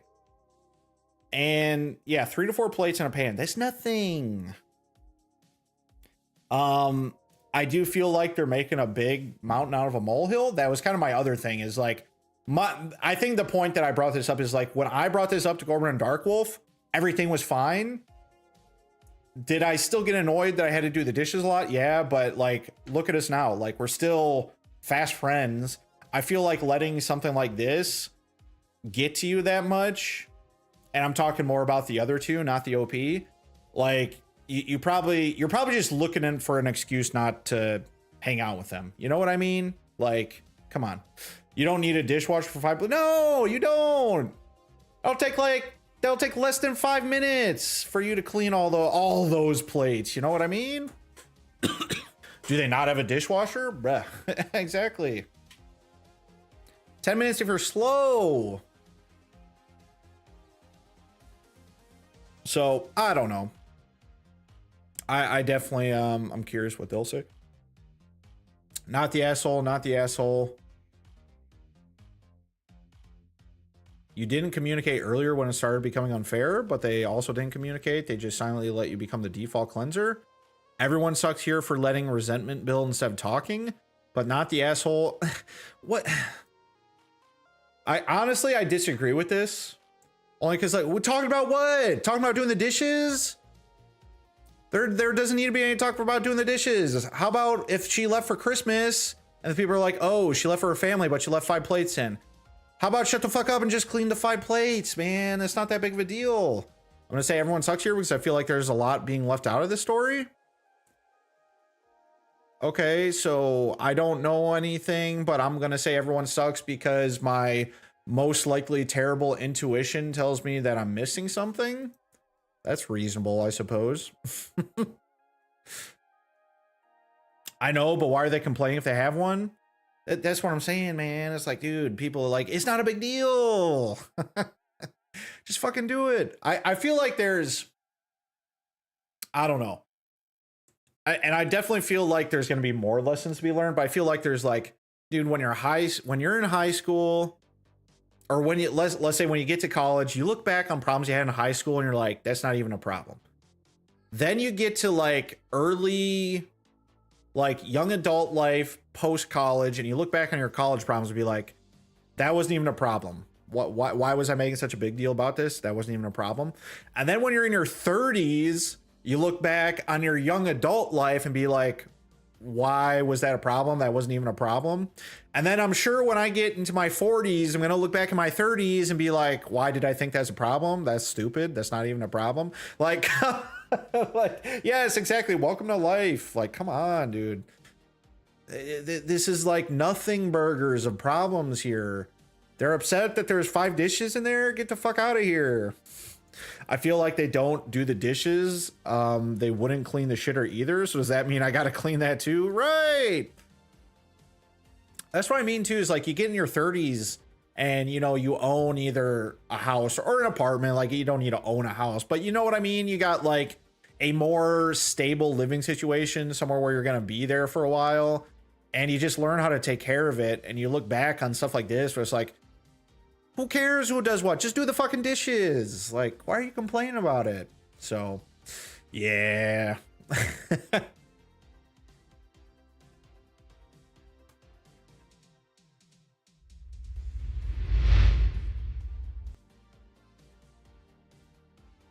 You're not a kid anymore. Just do it. Exactly. You can take pride in your home and want to clean it, but the other might not live up to your standards. And I get that. I get that. That's like, I wouldn't say it's an argument, and we never get to the point where my father in a nutshell, like me and Bagel, we are both clean people, but Bagel is like way above my standards for clean. Like I'm a pretty clean person. I feel like I'm above normal people's standards for clean, and Bagel is even like way above my standards. So sometimes I have to tell Bagel, because Bagel's like, why is this like this? Why is this like this? And I'm like, honey, it's not a big deal. Like, our place is clean. She's like, it's not clean. I'm like, it is clean. Like, and look, if you don't like this, like if there's something, and I'll try and compromise with her on certain things. I'm like, look, if there's something that's like, that really bothers you, like this is just like one of your things and something really bothers you, then let me know and I can work with you on that. But I'm not gonna, you know, spend my whole life cleaning because you need this, because you need every piece of furniture and carpet and piece of wall in our house to be able to be eaten off of. You know what I mean? It's clean enough. Big oof, Jake. Oh my God. My father in a nutshell. Yeah. And I mean, like I said, it's never turned into a big thing between me and Bagel, but it is the sort of thing. It's just like, look, someone's always going to have, my point is that someone's going to have higher standards. Someone's going to, in the household, is always going to have like the higher standards, and that person unfortunately needs to make the decision, like, you getting on other people about cleaning, is it because the house is legitimately needs something, or just because it's not up to your standards? You know what I mean? And sometimes you just got to come together and compromise, being like, okay, look, I know like this isn't a big deal, but can we work on this? Or, okay, I like this clean, but I understand that like this isn't a big deal, so I'll just clean it myself when it bothers me, I guess. You know what I mean? Like, that's all about communication, I guess, figuring that stuff out. But it's like, there's always going to be somebody with the highest set of, you know, cleaning standards. I am not gonna get to the today I fucked up for not shitting for a month post, by the way. I am going to copy this and put it in the general chat, though, in case anyone else wants to read this post that Jake put in here. It's a vicious cycle. Crab says, I have 3 kids. I can't get my house clean like that. No, exactly. That's what I'm saying. Oh, Heard you talking shit. oh God, I wasn't talking shit, I swear. I was at Myers. I got tall boys. You want one? Fuck yeah, let's go. Got options. I'm gonna be wrapping up soon, so ooh. All right, pick one. Although I think I want this one. Okay, I won't pick that one then. All right, we got Wildberry Truly. Also, what we were talking about is we're reading Reddit posts and Not shitting for a month. no, that's not it. That's something else. We were talking about. I was saying there's always gonna be someone with like the highest standards of cleaning in the house. That's true. I was talking about us. I was like, look, we're both very clean people, but Bagel's standards are way above mine. I'll admit that. I have a neurotic level of meat. Yeah. I've relaxed in years. No, well, that's why I said I was like, it's never like we've never like argued over it. Yeah. Maybe if I was more of a slob, it might have gotten there, but I feel like I'm just not enough of a slob where you're fine with it. No, you're very neat. You're very neat. All right, we got cherry limeade or strawberry lemonade. I think I'm leaning towards the strawberry lemonade here. Do it up. Do it up, do it up, do it up. All right. I want to go take my church pants off. You enjoy. I'll see you in a bit. All right, yeah. I'm actually wrapping up soon, so I'll probably be done in like 5-10 minutes here. So. Okay. Have Want fun. to cheers here? Oh, sure. Oh my goodness.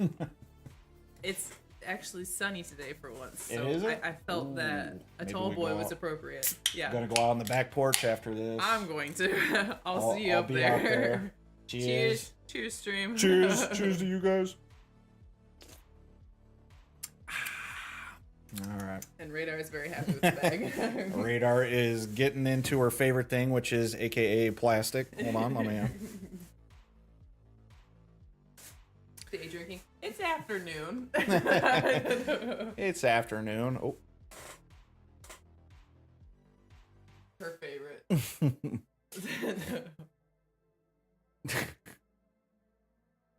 Oh, she stops playing with it the second the camera gets on her.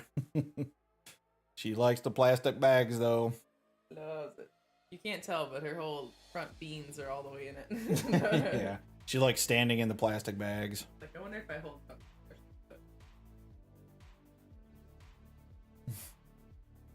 Oh, yep, there she goes. No, too much. Anyway. Alright. I'll be up soon. Take your time, have fun. Love ya. Love you too. Come on. All right.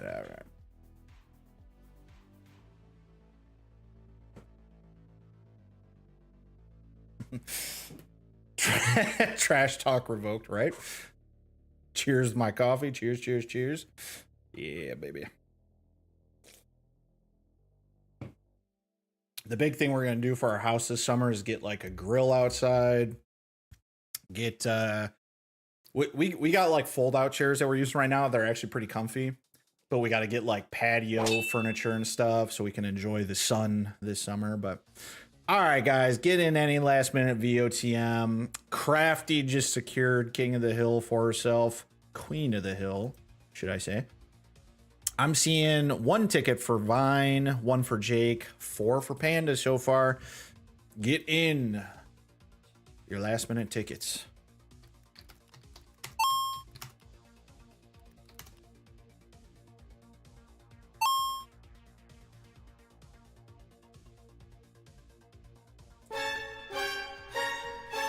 Ooh. KJ doing the big flex, love it. The Muv Love Trilogy. What is that? Tell me what that's about, Jake.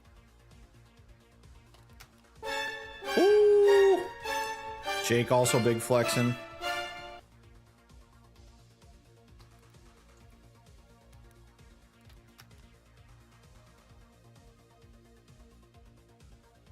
It says 2 for Jake, 1 for KJ. Nope, 3 for Jake. Sorry, 3 for Jake, 1 for KJ, 1 for Vine, 4 for Panda. Yeah, this is big brain time. Press the wrong button. Sorry, that's why the wrong noise was made. All right, spinning.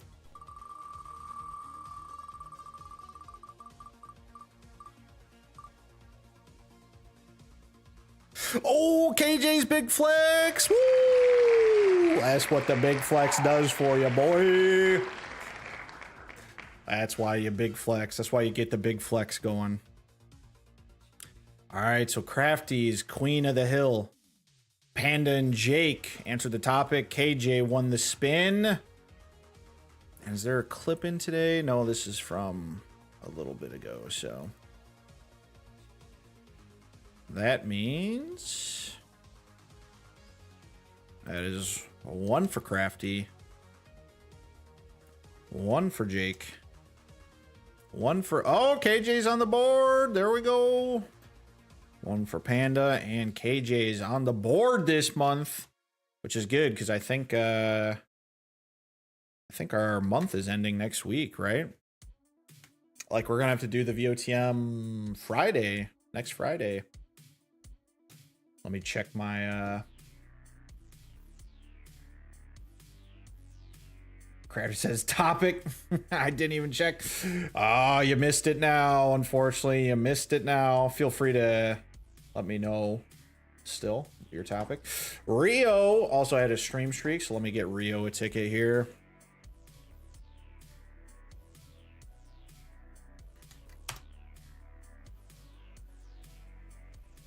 Jake says, I already mentioned this before in a previous topic. Aliens from outer space, almost extinct humans, but they made a big mechas to combat them. The protagonist came from a timeline that's doomed to make the current timeline not to go the same route. Oh, okay, I like that. I do feel like human extinction stuff with like aliens coming down invading, making like human extinction level threats. I do feel like that's like a typically scary thing, but you find that it has the best narrative story in a video game. So Kraft says so. Terminator. I think if I had to choose one, Mass Effect would probably be one of my favorite stories in a video game. I'm actually very nervous because I heard that they're making a Mass Effect series, which part of me really likes, but then part of me is also like, well, they could fuck this up though. So I'm kind of curious how this is gonna go, but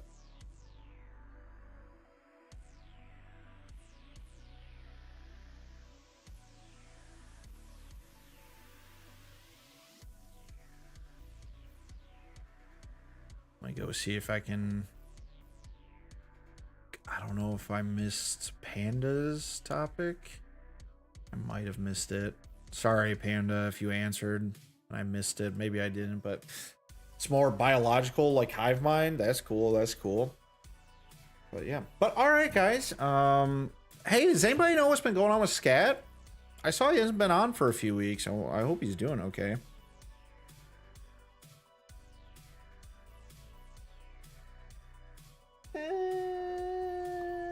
You know what? I got a wife waiting on me. I'll skip the raid for today. But all right, guys. He was super sick, but I miss him. Yeah, me too. He must be sick. But all right, guys. Big thank you to Panda, Crafty, Jake, KJ, Rio,